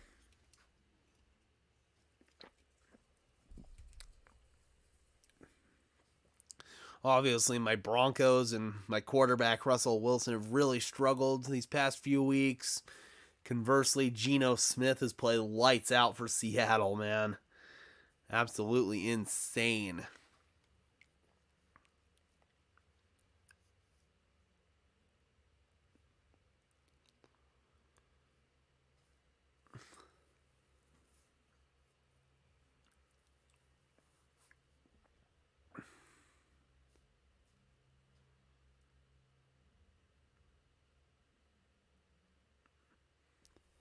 We are back. By Progressive. Carolina up front. Panthers, their offensive line has played really well. Especially that interior. Brady Christensen, Bradley Bozeman. And then getting the ball out on the perimeter to Chenault. Great blocking again by Moore and Marshall. And there's the speed at 220 pounds. He gets down, gets it a little help from Atlanta. Two defenders running into each other. And first down and 10. Walker is under center at the 1 yard line. Trimble goes in motion. Walker tries to draw him off sides. And false start. Movement on the left side of that Panthers line. Looked like Tommy Trimble. Instead, they get the left tackle, Ike Ekwonu. Not going to really matter. Only backs him up about a half a yard, but still half a yard closer to the goal line. You know this Falcons defense is smelling points here, but thus far, man, they've really been dominated up front. Handoff, Foreman. Surges forward, not much there, and guess what? More laundry! I think he not only did Freddie get him we get a hold. It's going to back him up even more. Oh, if that's holding in the end zone, that's a safety. No, I don't think it's in the end zone. Okay. They better hope it's not. It's right? Let's see. Again, here's a replay. Is the hold in the end zone here? Just jump in that gap. It's on Tommy Trimble. It looks like it was... Oh, God, that's close. Oh, God, I don't know, man. If that's holding in the end zone, that's a safety. 82 there. Tommy Trimble as well. That is really close. Conversation here is explaining it to Arthur Smith. Explanation there between Arthur Smith. There's the holding call. Is it a safety? No, it is not. Arthur Smith just going to take the down, obviously. You're only going to back him up a couple of inches. 12 inches. Right. Cam Irving's checking back in. Again, going to that power look. Panthers coming out in that jumbo package here. 2nd and 10 from the 1 again. Or make it 2nd and 10 from the 2. PJ under center. Marshall goes in motion. And off. Foreman. Gets about a yard. Good penetration there by that Falcons defense. Cam Irving, he's on the field now, and he's got a new nickname. Around the Panthers facility, they call him the Icky Whisperer. The Icky Whisperer? Has become Ikem Ekwonu's mentor and literally whispers in his ear in the meeting room to sharpen his technique. Ekwonu says Irving is trying to give him the advice he wishes he'd had as a rookie. Above all, alrighty, 3rd down and 9. Clock ticking inside 10 minutes to play in the 3rd quarter. Handoff. Goes to Foreman. Foreman grinds forward. Get a few more yards there for the punt group, and the Falcons are playing the field position game. Well, that last possession offensively for Atlanta didn't work out, obviously, but at least they're able to pin Carolina with Bradley Pena's punt, and then the defense does their job. They should get. See if Falcons are going to get good field position here. Johnny Hecker, one of the best in the business, though. 3rd punt of the night for him. 52 and then a 32-yarder as well. The longtime Ram in his 11th season now. Here's Hecker. And look out down. Ooh. He goes in the end zone. He takes a hit in the end zone. It's a short kick. Field at the 45. Williams gets it to about the 42. Good return there from Avery Williams. And we got a Panther down in the end zone. That is Ricci, the tight end fullback. There was a lot of action right after after the Hecker punt. Yee. Hecker gets hit, or no, a little bit, but still good, pretty good rush there from the Falcons. And man down, we are going to commercial.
We are back. On Prime Video, get in on the action with must-see favorites like The Tomorrow War, Reacher, and The Boys. All included with Prime. See where it takes you. Prime Video. The Boys. Shot from last night when it was nice and clear in Charlotte, North Carolina. Rain has abated somewhat here. 1st and 10. The Falcons take over At the Carolina 42. Trailing by 10. Marcus fires, has 5 the pattern. He overthrows Pitts. He had a wide open Kyle Pitts, and Marcus missed him. Great rookie season. Oh, man, that is a tough break there for the Falcons. That is a bad miss by Marcus. Appeared they weren't on the same page, but I don't know, man. I think they were on the same page. I think Marcus just airmailed the throw. And this is a big target. His catch radius is probably his greatest strength. It's 6'6", but just misses an open target there. Love the Is that a wedding ring on Marcus? I didn't know Marcus was married. Only one catch for a pitch tonight. He's been targeted 4 times. Mariota into traffic. That's nearly intercepted. Dante Jackson was there, but a flag is down. Let's see if that's on the Panthers. And the penalty's going to go against the Panthers. Yeah. Into the route, Dante Jackson. And that's going to be on Jackson. Number 26. Ball will be placed at the spot of the foul. Automatic first down. Just hit the top. Not a great decision there from Marcus Mariota. But regardless, Jackson came in there and hooked Kyle Pitts. Easy call there for the officials. I've been crapping on the officials for their calls tonight, but that was a pretty good one. From the 31 now. 1st and 10 from the 31-yard line. Offset eye to the left side. Algier in the backfield. Handoff goes to Algier. To the 25 goes To the 25-yard line. Talking about Pitts Gain of before. 6. Most receiving yards by a rookie tight end. Well, that's pretty good company. Mike Ditka back in 1961. Jeez. And that was really impressive because in those years they were playing 12 games and not the 17 that they played last year. Yeah. That's insane. I think he just is. They want to utilize him more and more. 2nd down and 4. Kyle Pitts goes in motion. Another pistol here. 20-yard line is he becomes more and more. Two receivers set to the right side. Zacchaeus goes in motion. Algier gets the carry to the right. Algier, good surge there. Churning inside the 21 to about the 20 for another first down, gain of 5. And a hard-earned 5 at that. That was a hell of a run by Tyler Algier. Who did not give up on the play himself. Some good job of just navigating. See penetration, so he able to get underneath that. And there's 67, Dowman with a good block. Fighting for every inch tonight, this Atlanta offense. Marcus making a Georgia audible there at the line for the Georgia football team. Now the pistol here, Caleb Huntley. And Caleb Huntley inside the 10, first and goal at the 7. Good run by Huntley. And the momentum continues to shift.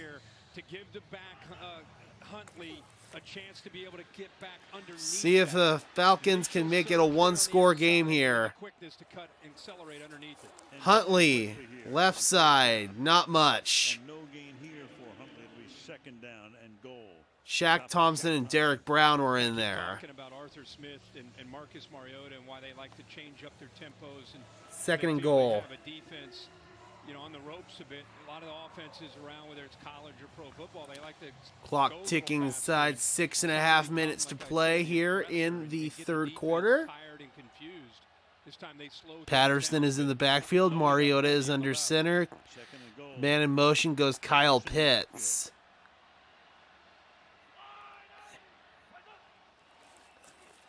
Play action. Mariota fires end zone. Touchdown! Drake London, but a flag. Let's check the penalty. London thinks it's on the defense. Let's see. To make it official. Referee Adrian Hill and his crew are discussing.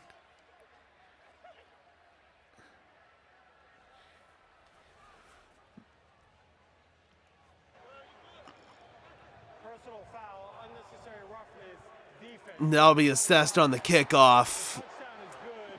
That 15-yard penalty will be enforced on the kickoff. All right, that's on Xavier. Yep, Xavier Woods, guilty party on that one. Tight ends, you go here with Pitts.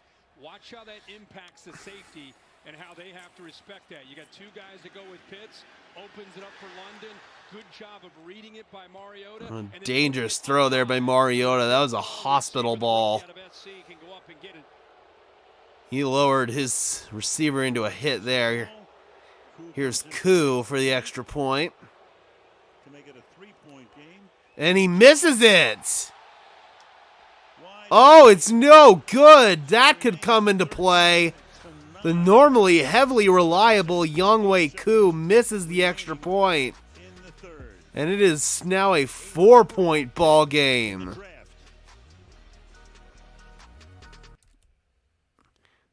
That potential big miss there by Younghoe Koo. Considering the low scoring affair this one's been, that could really come into play.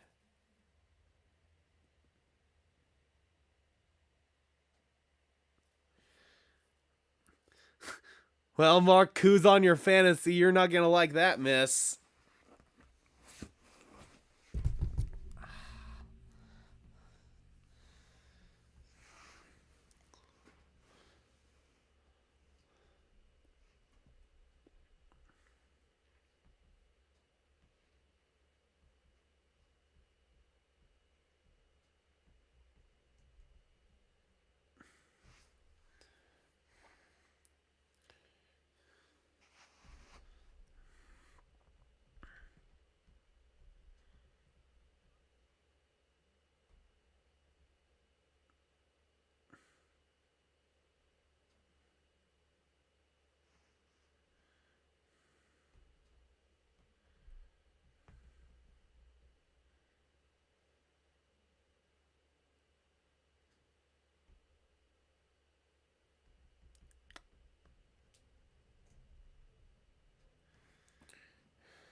Man, rough day for the Las Vegas Raiders, losing both Hunter Renfrow and Darren Waller to the injured reserve list.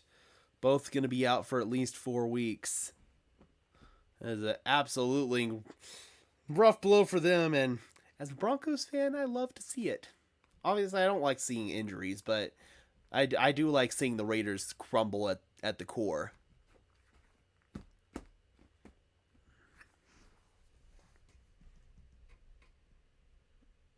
All right, we're back. Again, a great job by Marcus. Great connection there by Mariota and London in the end zone. And again, a potentially critical extra point miss there by Younghoe Koo. The safety also moves with him. Once that safety starts to move, regardless, we now have a 13-9 ball game here. The best part is the location and the accuracy of the throw. Snap and hold looked good. Koo just pushed it. Which we didn't mention beforehand, so we can't be blamed for a kibosh. No.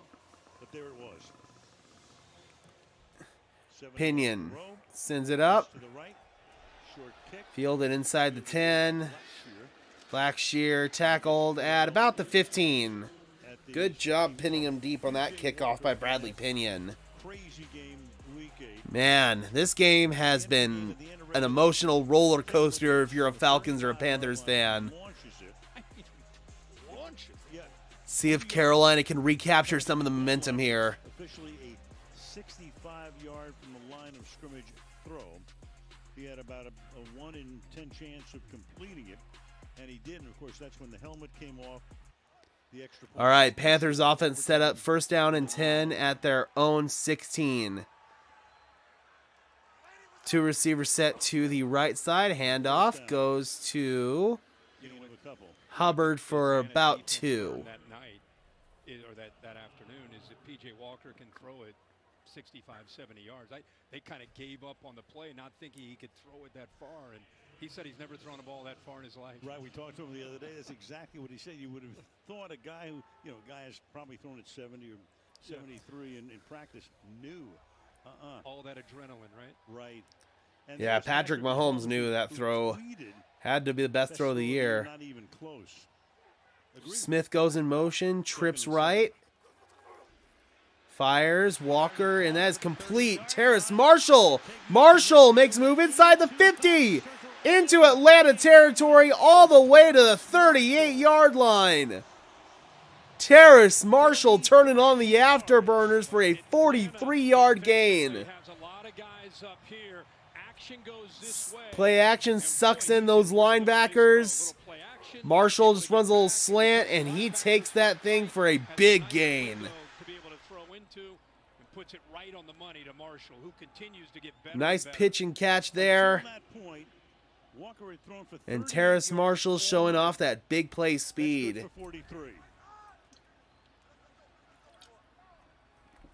First and 10. From the 38. From the 38 handoff.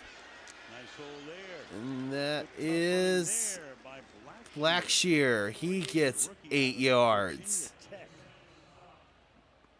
Ikwanu, the rookie from North Carolina State, pulling around there and making his presence felt. A big block there on Walker, the linebacker. Right now, Ben McAdoo mixing up the play calling. Potentially a heck of an answer by Carolina. Got an injury here. Watch him. He just seems like most rookies. Had some games early in the year that gave him some issues, but he seems like he keeps adjusting every single week to the speed of the game. It's a really nice job there of opening that up, and a good job of reading it by Blackshear. Kaylee?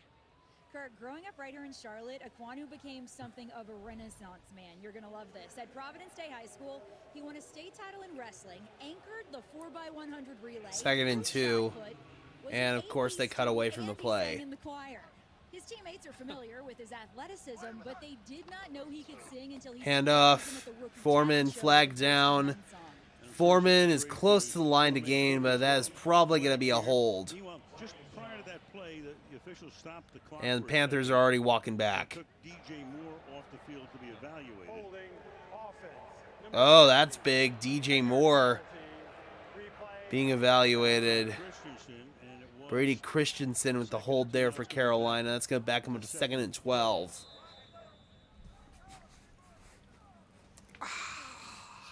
to the 40-yard line now.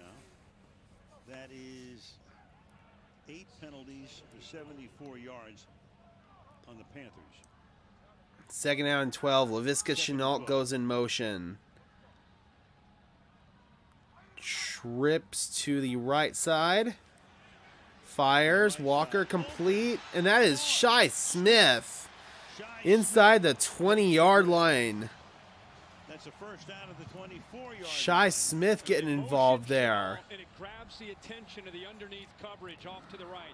You'll see Shenault move off here from the left to the Nice right. drive here for Carolina. PJ Walker has made a couple of nice throws. That is excellent ball location by him. Former XFL MVP, or should have been the MVP had the league not folded. Trips to the left side. Blackshear in the backfield. And PJ keeps it. Read option. And he gets it to the 16 for a gain of 8. PJ Walker showing off that nice bit of athleticism there. He should have handed that ball off with Malone taking him. Gotta say, man, I really like PJ Walker. I've liked him ever since his XFL days. Dude's a gamer. The dude knows how to win. Handoff. Or, my God, motion. Terrace Marshall. That is a handoff. Foreman surges forward for about 2 yards. Looks like he's got enough to move the chains. Mike Ditka said a 12-game season in 61. It was the first of the 14 games. Oh, okay. So still impressive. I agree with you. Still really impressive. Not as impressive as originally stated, but very. Yeah. Well, what a drive here. Yeah. You know, again, PJ Walker. It's his 5th start. 2 games have been outstanding. 2 games. Panthers have been absolutely dominant on the ground tonight. What the coaches love about his potential. Not so great. Trips right. Shi Smith in motion. I get the point. Handoff. Foreman. Foreman is in for the touchdown. Deontay Foreman continues his big night. And he does a Lambo leap there into the stands at Bank of America Field. And back to a 2-possession lead.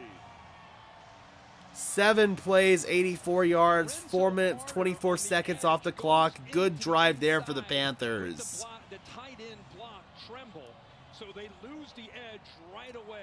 And now you got a polar coming around. And again, you allowed Deontay Foreman to run downhill. Carolina, after it looked like their momentum was wavering, responds and says, Kind of surprised that they're not going for 2 here.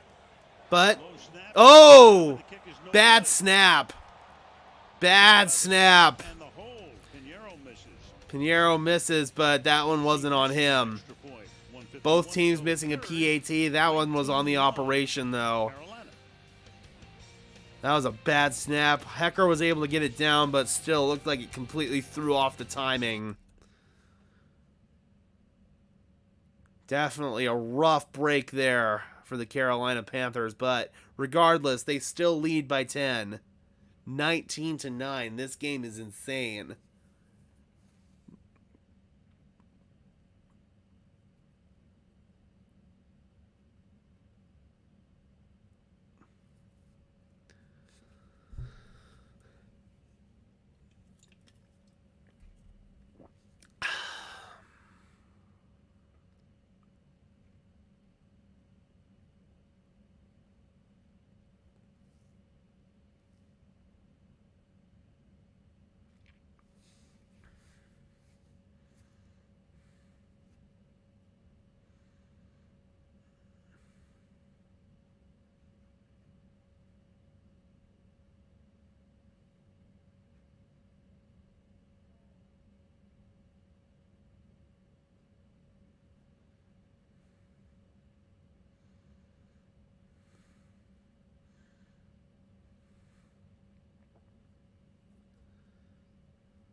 Tom Brady and DK Metcalf.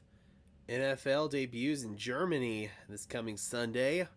We will be live streaming that game right here on Sparkin Sports NFL. Game kicks off at 7:30 a.m. Mountain Time.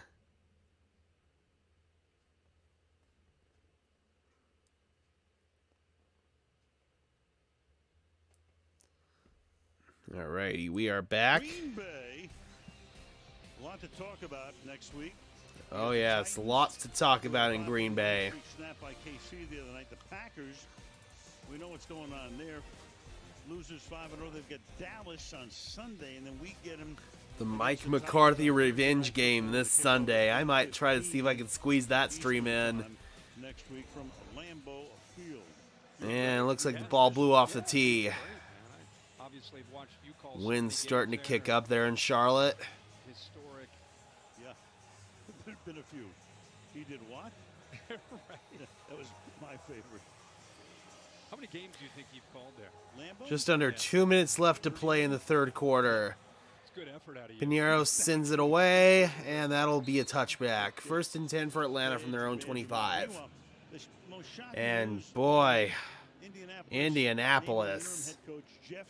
You gotta admit, man, looks like Jim Irsay is full-blown committing to tanking, and he is full-blown committing to getting Bryce Young, man. And you have to admire him for that. He's obviously been in that situation before, twice, with Peyton Manning and Andrew Luck, and he wants to try to reharness some of that magic, and hopefully this time, if he does land a franchise quarterback, he's able to not mismanage his career like he did with Andrew Luck. Down by 10. Mariota fires, and that is open and caught. Zacchaeus spins across the 50-yard line, and the big playability from Zacchaeus there. He's down to the 47-yard line of Carolina. 28-yard gain. Nice play. With Jeff Saturday, I mean, I heard that and I said, oh, that's fake news. Right. What'd you think? I think God, everyone thought it was fake news, right? The thing to remember, he's in the Ring of Honor there. Last 7 years, he's been a consultant. I mean, don't get me wrong. I do believe Jeff Saturday is a good mind, and I believe he's probably a good leader. But is he a leader of a whole football team? He's coached high school. We'll have to see. Handoff goes to Algier, and he gets stuffed. Oh, and he's able to spin out of it. Good job by Tyler Algier turning a dead play into a gain of about a yard. I mean, it's going to be crazy. They go to Las Vegas this week, where they meet Josh McDaniels, who left them at the altar a couple of years ago. Hey. Oh, boy. Colts versus Raiders next week. Oh, Josh McDaniels. He's got a couple revenge games in a row. Oh, man. I'm excited, man. Hopefully, both of Josh McDaniels' teams that he screwed over can send him a big, fat fucking L. Matt Ryan, who was, of course, with Atlanta for the last. All right. Oh, they got to hurry up. 2nd down and 9. Falcons just get that ball away. Mariota's in trouble. He's dumped. Inside the 45-yard line. Tried to get it to Algier. Just got it away, and that is going to bring up a final play of the third quarter. 19-9, Carolina Panthers. This has been a really good game so far. And we will be back on the other side of this commercial break. Man, overall, Panthers defense has really come to play.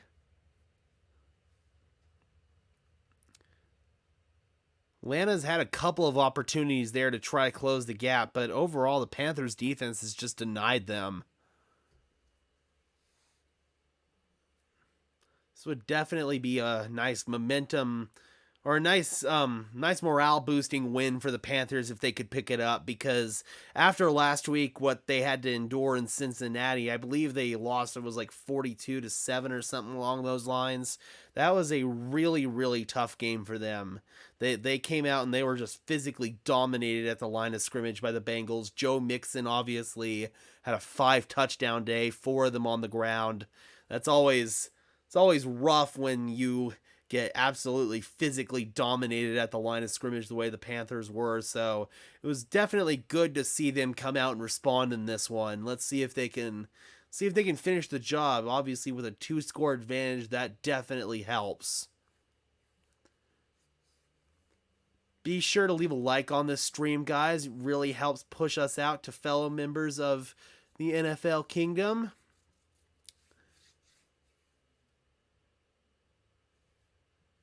I would really appreciate it. Also, where is everyone watching from tonight? I would love to know what part of the country or what part of the world. Obviously, with Mark, I know exactly where he's watching from, but still, I would definitely love to hear from you guys. Let me know in the chat.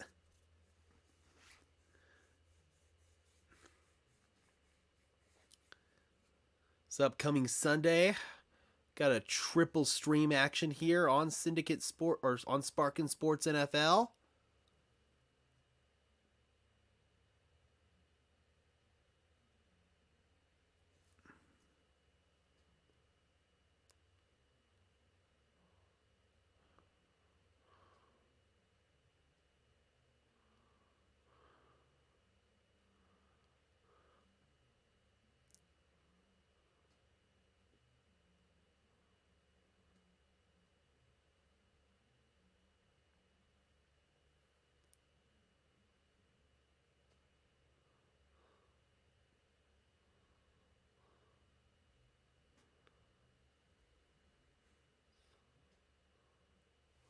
Alrighty, we are back. Start of the fourth quarter. Panthers lead 19-9. And we're back out. Michaels, Kirk Herbstreit, Cayley, Hartung.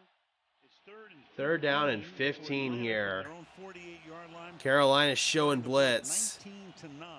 Trips to the right side. Algiers in the backfield. Mariota, they do come. Loads it up. And that is incomplete. Way underthrown. Trying to hit Kyle Pitts on a go route, and looks like they weren't really on the same page, or Markey just badly underthrew it. Either way, it is 4th and 15 and a punt coming for the Falcons. They dial it up, and by bringing that pressure, eventually Hartsfield gets into him. It affects the timing. You saw Mariota threw it, and Pitts didn't even realize the ball was in the air.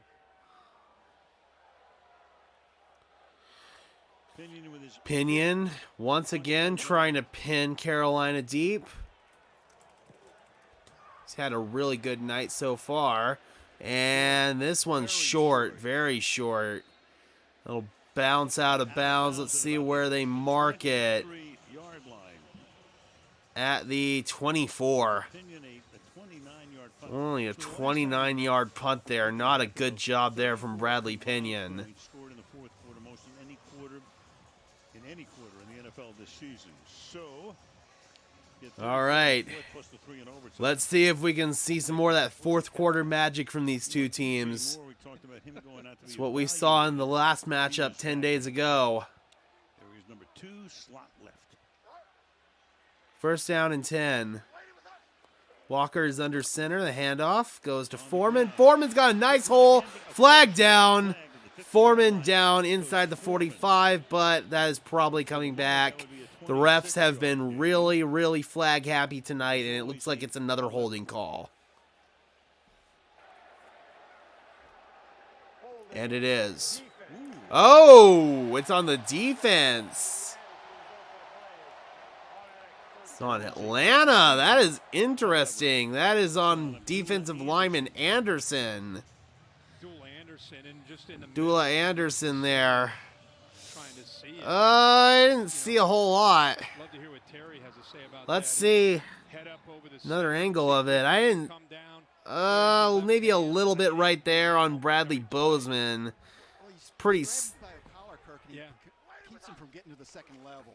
That's always a defensive holding. Handoff. Foreman spinning forward. He gets about 3 yards. 9 yards. Second down and 7. 5 yards per carry. Another big night for him. See Walker get penetration there? I mean, it gives you an idea of the lateral quickness for a big man. I mean, he was there. It was a 2-yard loss, and he's able to just kind of use that jump cut to work around him. And then again, the acceleration and get some positive yards. That should be a 2nd and 12. 2nd down and 7. Instead, it's a 2nd down and Hard 7. count there from P.J. Walker. Another orbit motion there from Chenault, and they swing it to him again. That's the same play that he had the big gain on, and Chenault surges forward, and he gets about 6 yards, really close to the line to gain. Panthers finding some creative ways to use Laviska Chenault, former star at the University of Colorado, about 30 minutes up the road from me. And this time there's 3 defenders to keep him short of that. Now we got a 3rd down and 1. They quick snap it. Blackshear surges forward, picks it up.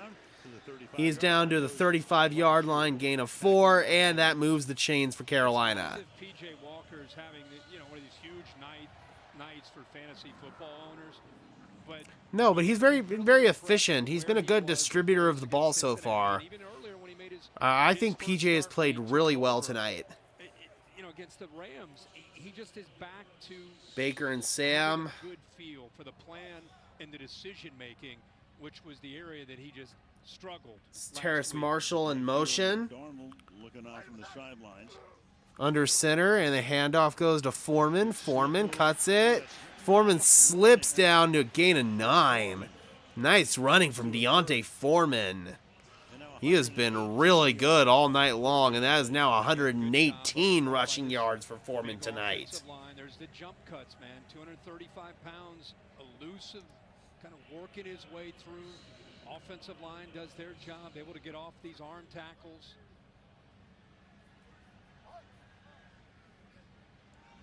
So 2nd down and 1. 2nd and 1. Under center, Walker hands it off to Foreman, and he gets stuffed. Nowhere to go that time. Good penetration from the Falcons' defensive line. To go in the 4th 10-point lead. 3rd and 1. It's a 3rd and 1. Around exact same numbers that he Great job there by the defensive line. 26 carries for 118 yards. He's right around. He's at 24 carries right now at 118 yards. Pretty good effort in his 2 games against this Falcons defense. Yeah, that defense. 3rd down and 1. 3 tight ends set to the right side. Hubbard in the backfield. They QB sneak it, and Walker picks it up.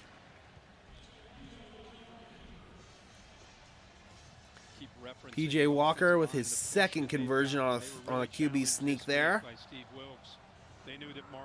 And you can just kind of feel the air deflating out of the Falcons. Coming off of a dismal performance in Cincinnati, they have answered the bell in a big way to the physicality of this game. Trips left. Chenault goes in motion. And do we have a false start? Was he induced is the question. Yeah, left tackle. Yep. It's on Aquanu. Yeah, he's had a couple of penalties tonight. We put the full kibosh on him tonight. Well, I think everybody's excited to see a rookie first pick for this franchise, first offensive player in the whole draft. What a bright future he has, but a couple miscues tonight. 1st down and 15 now. Hand off to Blackshear. Got about 4 there. So they traded McCaffrey, but Foreman has done a great job. We got Hubbard had been hurt, but he's back. And Blackshear's looking now good tonight too. That's 7 carries. Foreman checks back in. Like Definitely really like those black helmets for the Carolina Panthers, man. Those are clean. There, just worn down. Helmet's got all kinds of work that's been done on it. Now it's 2nd and 11. That's the way you like your running back to look. Trips right. Chenault in motion. Another orbit motion for him, and once again they swing it to him. They really like that play with Laviska Chenault. This time, though, the Falcons are ready for it and only limit him to a couple. Picks up a couple. Makes it 3rd down and 8 at the 22. Now it's 3rd and 8. He's calling the defense.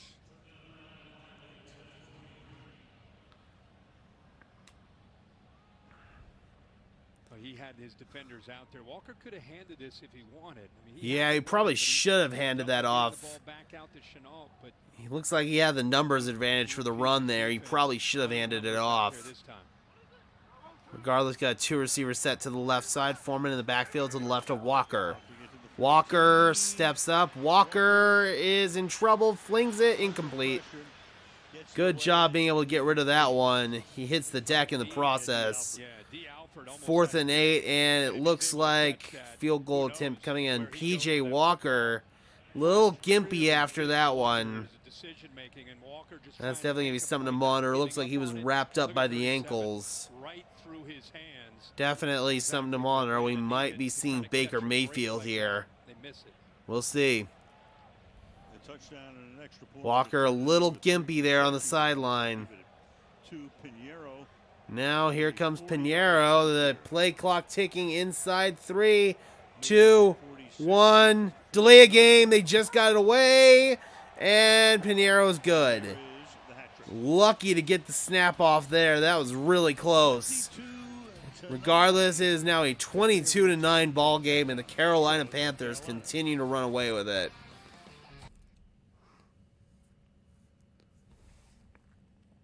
Definitely not what I expected going into this game. I thought that Arthur Smith would have his unit a lot more prepared going on a short week, but pretty clear that Panthers, coming off of a really ugly loss, they were able to flush that out of their system really quickly.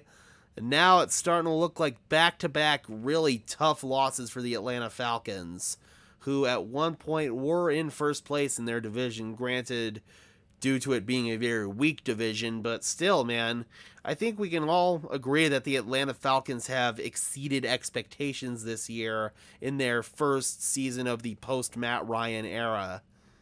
I really believe in what the Falcons are doing long-term with Arthur Smith and GM Terry Fontenot. I think Arthur builds a good program, and they just need to continue to add talent to that roster, because I really don't think they're a bad football team. They just need more talent. But at the end of the day, they're very well coached. They're, for the most part, well disciplined. That's not the case tonight, but on most other nights, the Falcons are one of the more disciplined football teams in the league. They don't really give up stupid penalties like they've been giving up tonight. And overall, man, they've been a unit that's just really been impressive. But again, tonight just does not seem like their night.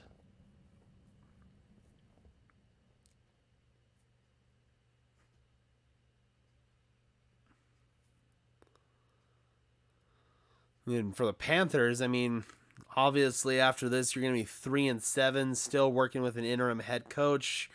Probably not much left for this season, but hey, man, if you guys can continue to rip off a few wins and build some confidence in this squad, that could definitely go a long way in terms of Panthers rebuild, because whether they want to admit it or not, they are a team that is going through a rebuild and a reset as a franchise.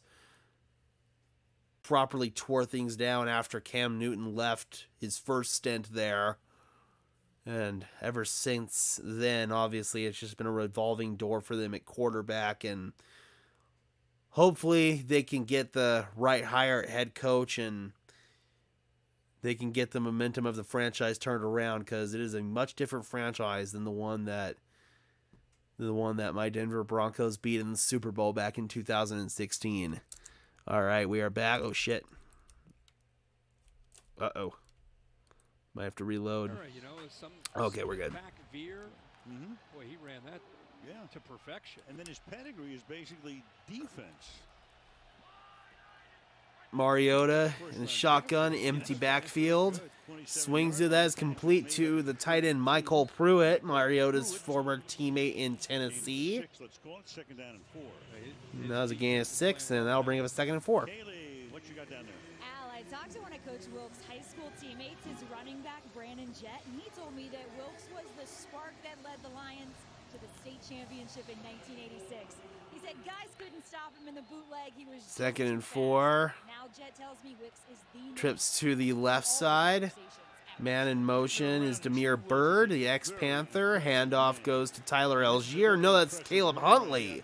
And Caleb Huntley will surge forward to about the 48-yard line. Some good running there from Huntley.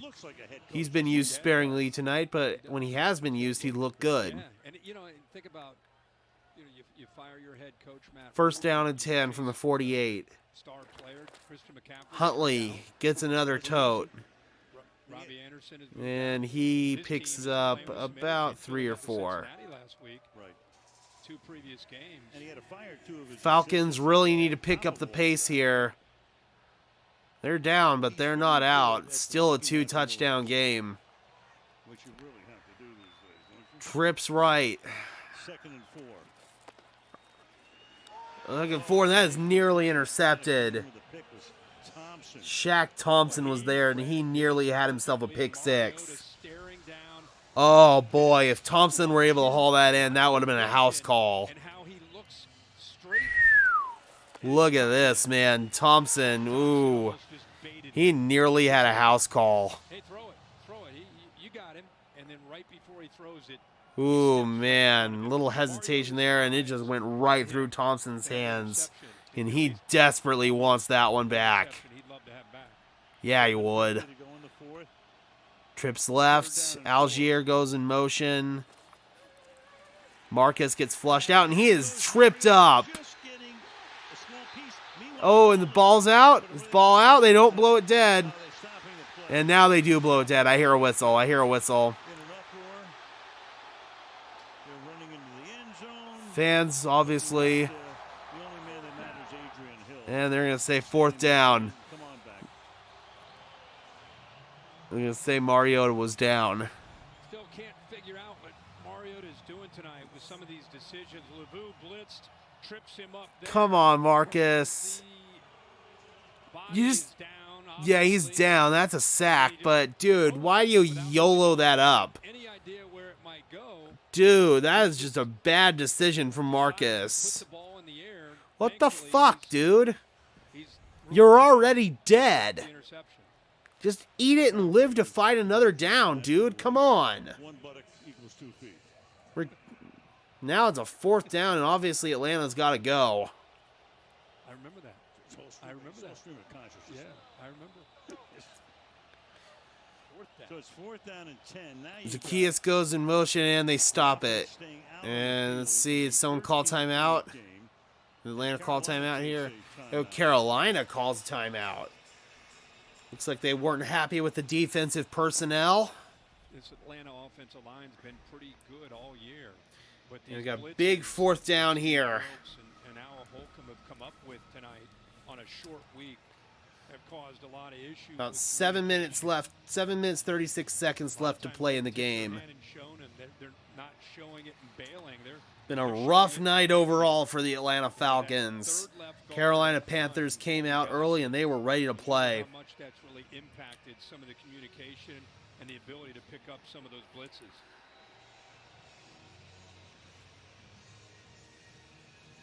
About halfway through the quarter, 4th down and 10. Now it's 4th and 10. Gotta believe that they'll dial up some more pressure. Yep, let's see. Going wide to the left. Panthers showing blitz. Pitts goes in motion. Trips to the left side. And they just got that away. Mariota, he does get blitzed and he gets dumped. All the way back at the 39, that is Brian Burns. Someone who's not made a big impact so far in this game, but he does there. 7.5 to go in the 4th. And now it's 7.5, and Carolina takes over on downs. Big play when they needed it there from their best pass rusher in Brian Burns, man. And that is probably all she wrote for the Atlanta Falcons.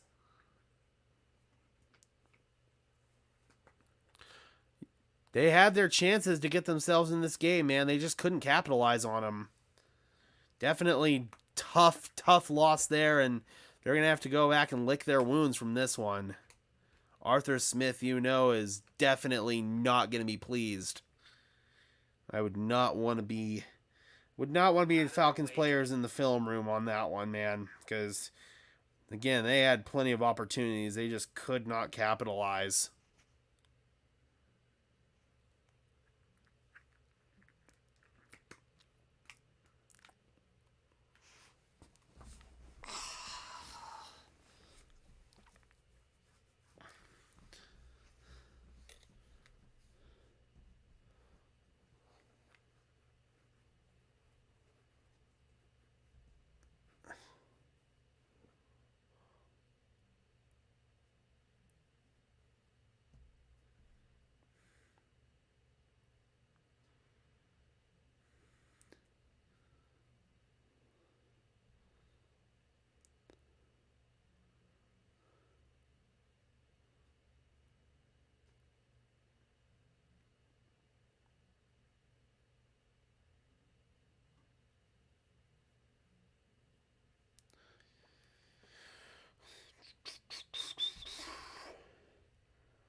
All right, we are back. Pixel post-game show exclusively on Prime Video. The gang is there to wrap up the night. Interviews with stars of the game, and then on TNF Nightcap, a preview of Sunday's NFL slate. There it is again, the NASCAR. 1st and 10. Heavy personnel to the right. Handoff goes to Deontay Foreman.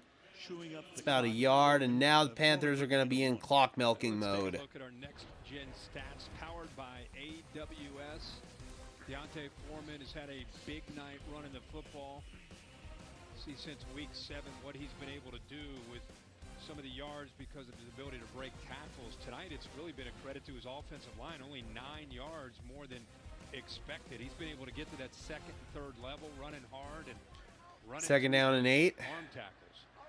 2 tight ends set to the right side. Yeah. Yes. 2nd down and 8. Foreman again, and this time he gets tackled in the backfield. That's Rashawn Evans. Good tackle there by the former Tennessee Titan, and that's going to bring up a 3rd down. A ton tonight, but he's really become the Falcons aren't totally out of it if they can get a stop here. Played at Alabama, has been a winner. They still do have a fighting chance in hell. From the Tennessee Titans, they brought him over because as Dean Pease and Arthur Smith try to build this culture on this side of the ball, an area where they've not been great for years, they thought he could be a big cog in that defense. Yeah, Foreman doing something. 3rd down and 11 from the 41-yard line. Quick throw, that is DJ Moore. And DJ will get back to the line of scrimmage. And probably a punt incoming for the Panthers. Yeah, he had the big catch early in the game, and I think at that point, Carolina realized that they were going to have a lot of success running the football, and it's been a very different field than the game 12 days ago, where he had so many chances. See if Falcons have one last gasp in them here. Total. They had that one big catch by Marshall for 43 yards. Walker now at least is in triple digits at 108. Hecker is into punt. Sends it away. Williams lets it go, and that can be downed. It is. That is downed at the 3-yard line. Another excellent punt. Both punters in this game have had big nights. An effort there by Sam Franklin. Hell of an effort there by Sam Franklin, the Panthers, to get back in the field to play, and they are able to down it. And if the Falcons want to come back, it's going to be a pretty long road.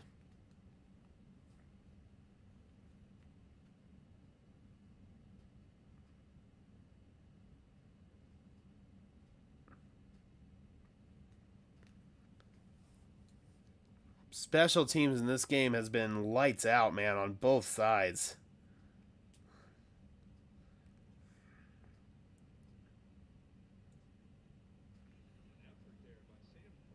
Hell of an effort there by Sam Franklin, the Panthers.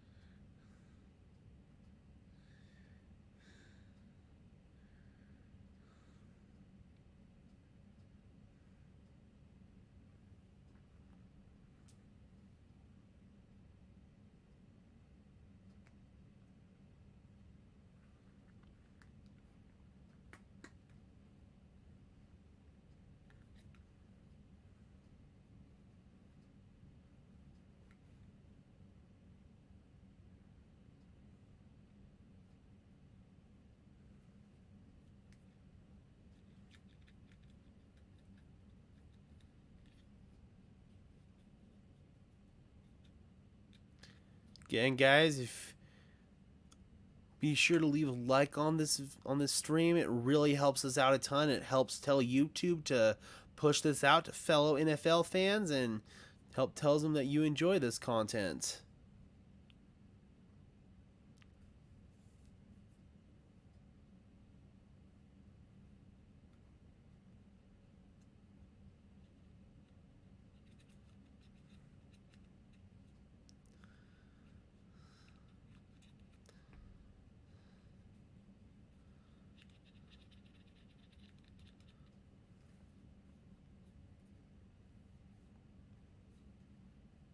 All right, we're back. 5 minutes, 18 left here to play. Falcons pinned deep in their own territory. Military veterans, and as the son of a U.S. Army airborne veteran, that did not sit right with him. So he has partnered with the United Service. Single tight end to the right side. Out of the pistol, Mariota fakes it, fires, and that is incomplete. Looked like he was off target there, intended for Kyle Pitts.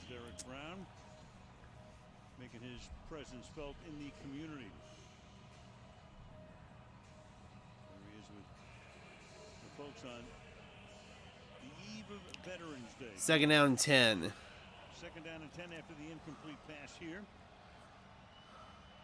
Mariota tonight, 13 of 23 for only 103 yards. Split backfield. Algier goes in motion. Let's move it to the pistol. Mariota swings it out. High pass, and is hauled in there by Drake London at the 10-yard line. That's going to bring up a third down and short for Atlanta. And they need to hurry. Stay ahead of schedule as far as not just the chains, but to score the game. You know, they want to possess the ball. Third down and 3 from the 10-yard line. Trips left. It's kind of a kryptonite or a virus to their system. Yeah, they need a first down. Mariota takes the snap. He takes off. He's got the first down. Mariota across the 20, and he is tackled down at about the 24-yard line. Could have potentially burst that out for more, but nice tackle there by the Panthers. And now Dante Jackson is down, holding his calf ankle area. Just a big piece of what this 4 minutes, 27 seconds left in the game, and Panthers are potentially down one of their corners in Dante Jackson. Disaster in Cincinnati. Yeah, 35-0 at halftime.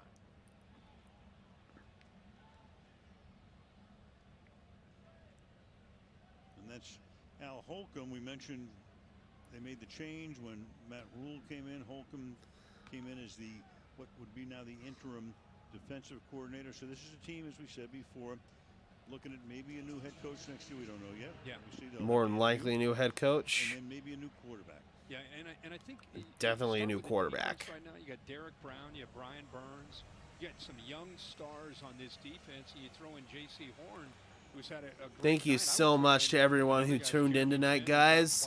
Very fun inaugural stream here on the Sparkin Sports NFL channel. Almost called it Syndicate Sports. Dumps it off, and that is Algier. very first Sparkin Sports NFL stream, guys. Thank you so much. I know we are going to build a big and awesome community over here.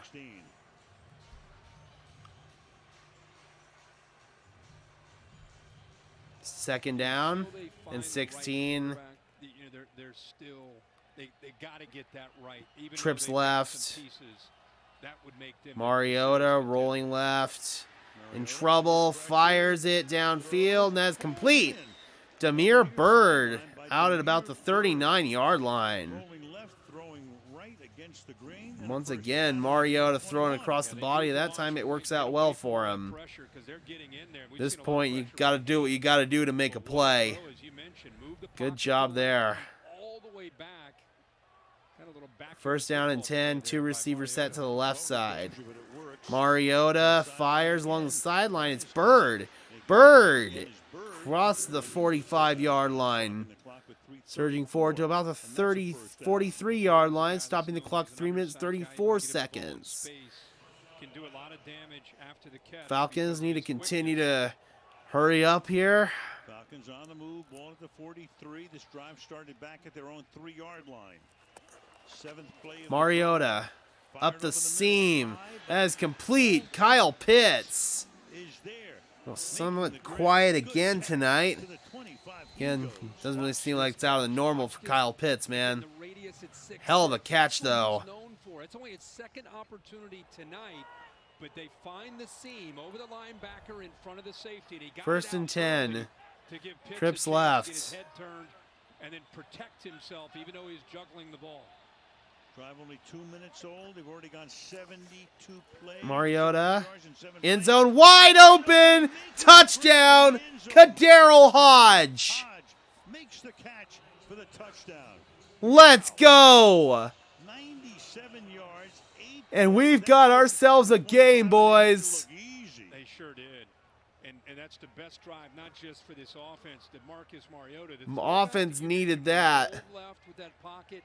Came back and hit Bird, seemed to really accelerate the drive. And we've got a one-score game, boys. Where they were able to attack that secondary. That last play, they put Keith Taylor. Here's Koo. He pulled an extra point earlier this game. The inside receiver, and it left a wide open man down the sideline. And converting that third. And this time, Koo. He misses again. No good. Youngway misses again. Oh, man. And now a touchdown will tie the game. And that's assuming Koo makes that extra point. Oh, boy, Koo with two killer misses in this game, both coming on PATs. Oh, man, that could really come to bite the Falcons in the ass. Ooh. Oh, man. Regardless, let's see if the Falcons defense can somehow get the ball back. 71 straight. It was the second longest current streak. Only Tyler Bass of Man. Not his night, man. Normally one of the most reliable kickers in the business, with two absolute killer misses tonight. Arthur Smith is just stunned. It's not been great at the line of scrimmage. Tough stuff there for the Atlanta Falcons, man. Time to say, don't touch that dial. That's right. There you go. Yeah.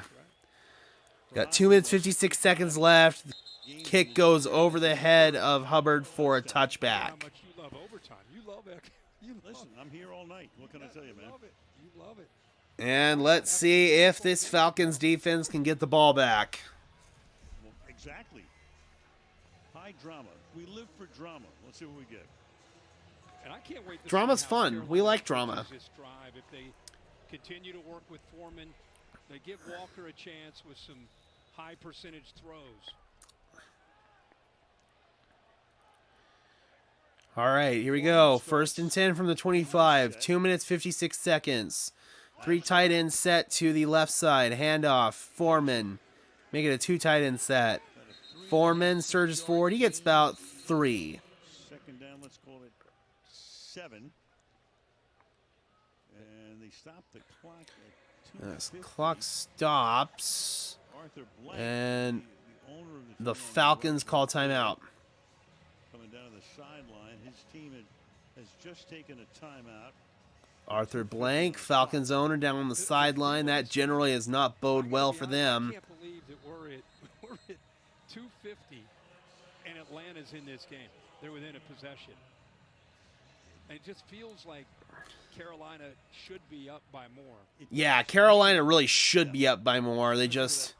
They floundered a couple of their own opportunities in this one. They're going to say it's second and a long 6. 2 tight end set, left side again. Foreman. Oh, and that time he is tackled in the backfield by Sean Evans. And Falcons will take another timeout. They've got 1 timeout left plus the 2-minute warning. 2 minutes and 46 seconds. So you see Evans being able to slide through. Watch the guard. Can the guard get up? I'll get one more stop here and pop another timeout. It's going to give you about 2.5 minutes left, and you'll have 1 clock stoppage with the 2-minute warning.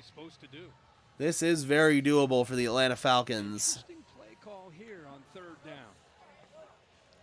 So they're down to 1 timeout plus the 2-minute warning. Very interesting call here. Very interesting indeed. 3rd down and 7. From the 28.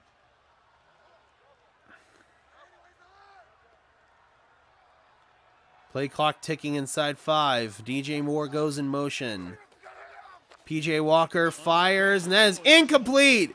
Broken up, nearly intercepted. Richie Grant was there. Now things get interesting here.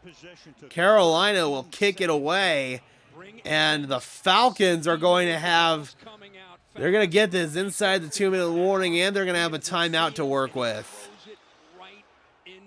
Man, that was a bad throw there from PJ Walker. That was nearly intercepted by Richie Grant. Grant wants it back. Hecker punts. And it's fielded at 25 by Williams. Williams to about the 33. And now the Falcons are going to have 2 minutes and 33 seconds. You got 1 timeout, 2-minute warning. Marcus Mariota. 1 for 5 in game-winning potential drives in his career. The 8th-year quarterback, obviously, wasn't starting there for a few years when he was in Vegas. 1st down and 10. 2 receivers set on each side. Mariota takes the snap, hands it off. Avery Williams is stuffed. I don't know if I like that play call. 2nd down.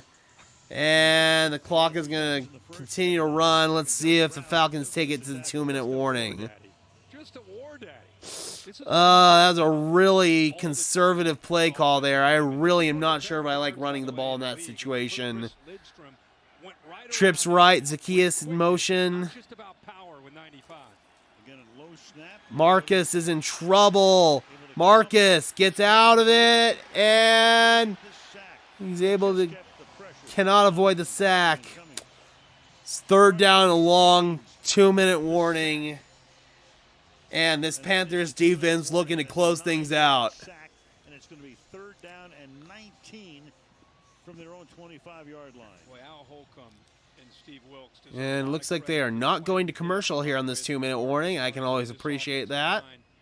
Have been in obvious passing situations. They continue to just give them looks, create some confusion. That time the left guard, he's on an island. He didn't block anybody. He put all the pressure on Avery Williams to try to pick up. All right, that was a loss of 9 yards there on that sack. Make it a loss of 8. So this is the first game. 3rd down and 18. Obviously, Falcons have 2 downs, so probably don't have to pick it all. Don't need to pick it all up here. And then during the day, Jacksonville goes to Kansas City. That is CBS's 1 o'clock game. The late game is Dallas at Green Bay on Fox at about 4:30 Eastern.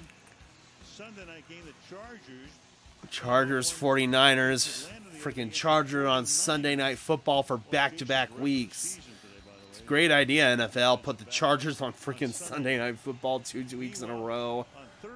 And they flexed it to one of them, too. They flexed out Bengals, Steelers in Week 11. Flexed in Chargers, Chiefs. I mean, I get it. It's Herbert Mahomes, but still, man. All right, 3rd and 18. Considering what the clock is, so you don't need all 18 on this play. But they try to get it. Mariota fires, and that is incomplete. Now they got a 4th and 18. And it's 4th down and 18. They were trying to get greedy and pick it all up there, and once really didn't have to do that. You didn't need. You could have picked up like 10 and then picked up the remaining 8 on 4th. Now you bring yourself in a much tougher 4th and 18. Now at this point, the Falcons are hoping for a miracle. Yup, last gasp indeed. They do have one timeout left, but London at 6'4" and Pitts at 6'6" on the left side. London, Pitts, and Zacchaeus split out to the left side. And Mariota is decked. Marquise Haynes. And there is your night for the Atlanta Falcons. And the Carolina Panthers take over on downs. What a game, man. What a game. Great response there by the Carolina Panthers, man. They had a rough outing last week in Cincinnati. PJ Walker, although certainly wasn't a world beater, he did play well. Panthers just absolutely dominated at the line of scrimmage, man. Hell of a game. Carolina's going to improve to 3-7. Atlanta going to fall to 4-6. NFC South. Buccaneers now take a 2-game lead. To the 15-yard line, and that's their final timeout. And the final timeout now spent by the Falcons. It'll be down to the waning seconds by the time Atlanta gets the ball back, if indeed they do next week. It's the Titans and the Packers. That's going to be a fun game. Pretty good from here on out. Titans, Packers. Yeah. We got the Bills and New England coming up in December. We got the Raiders and the Rams. We have San Francisco and Seattle. Yeah. So, you know, I'm fired up. On Thursday night football. We see the Jets. We see the Cowboys and the Titans at the end of the year. It's the last hurrah. There you go. I promise you. It's coming. I never promised you a rose garden, but, you know, it's coming. I appreciate it. There you go. 2nd and 6. 2nd down and 6. Under center for Walker.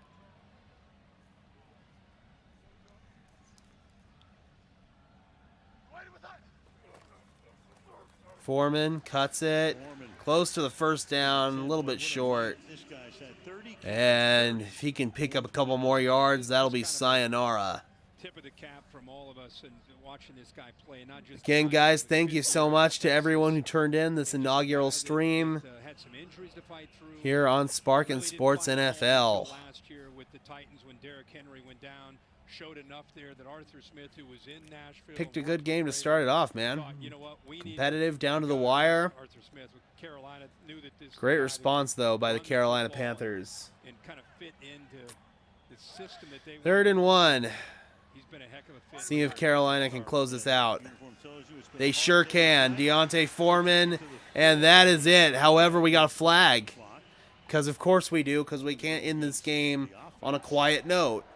Referees have to have one last gasp, and of course it's a fucking hold. Really? Come on, man. That is on fucking Ike Ekwonu. What a joke.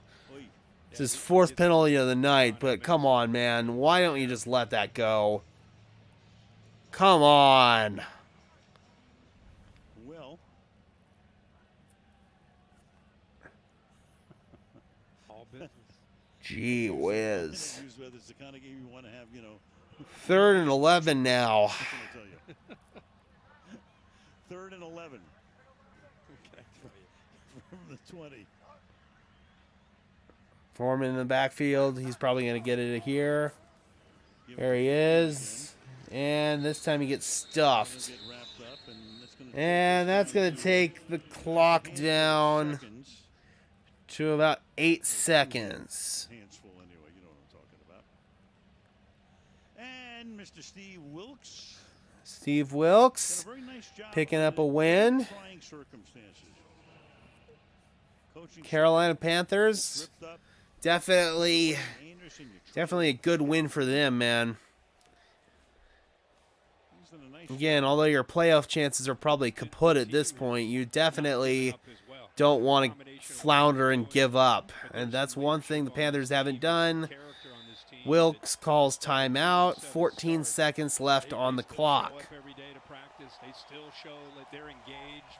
And even after last week's debacle at Cincinnati, you can see that they showed up on a short week with a good attitude and ready to play ball. And on 4th down, they'll be sending in the field goal unit. 4th and 10. Just put a bow on it and put 3 more points on.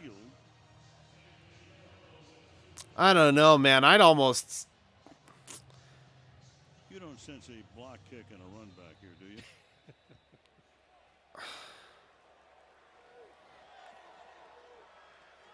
From 37 yards. 37 yards for Pinheiro. Final ball on it. And he puts a bow on it. 10 seconds left. 25-15, and that is all she wrote. Great win for the Carolina Panthers. A little bit shy. There you go. Updated. Tampa Bay 4 and 5. Atlanta goes to 4 and 6. Saints at 3 and 6. Carolina now goes to 3 and 7. Meanwhile, Atlanta had a pretty good opportunity. They did. You look at their schedule. Yeah. 5 games, counting this one against teams. Atlanta should have... Start the weekend with losing They had a record. chance to get themselves back in this game. They just completely blew it there at the end. Arthur Smith, you can see the absolute disgust and frustration on his face.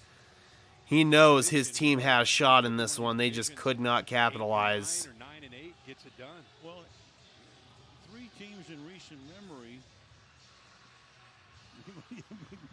Mayfield. Oh, Baker. Huh. It's a good, way, it's a good way to wind up in concussion protocol, even though you don't get into the game. That's good to see from Baker, man. Oh, boy. Even though he's not playing, he's embraced that backup role. Game, I guess. I don't know. Hey, man. People give Baker a lot of shit for his personality, but I think that tells you a lot right there, man. Supporting his teammates after a win. He's someone who could very easily fold and be reserved and just completely be checked out. Someone who's not even playing, but that's great to see from Baker. P.J. Walker bouncing back after last week. Just about consistency. I mean, he shows you. You can tell that quarterback room very supportive of each other. Sam Darnold, the big smile on his face.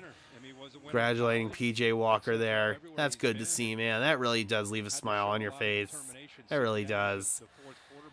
1st and 10. Let's see if the Falcons want.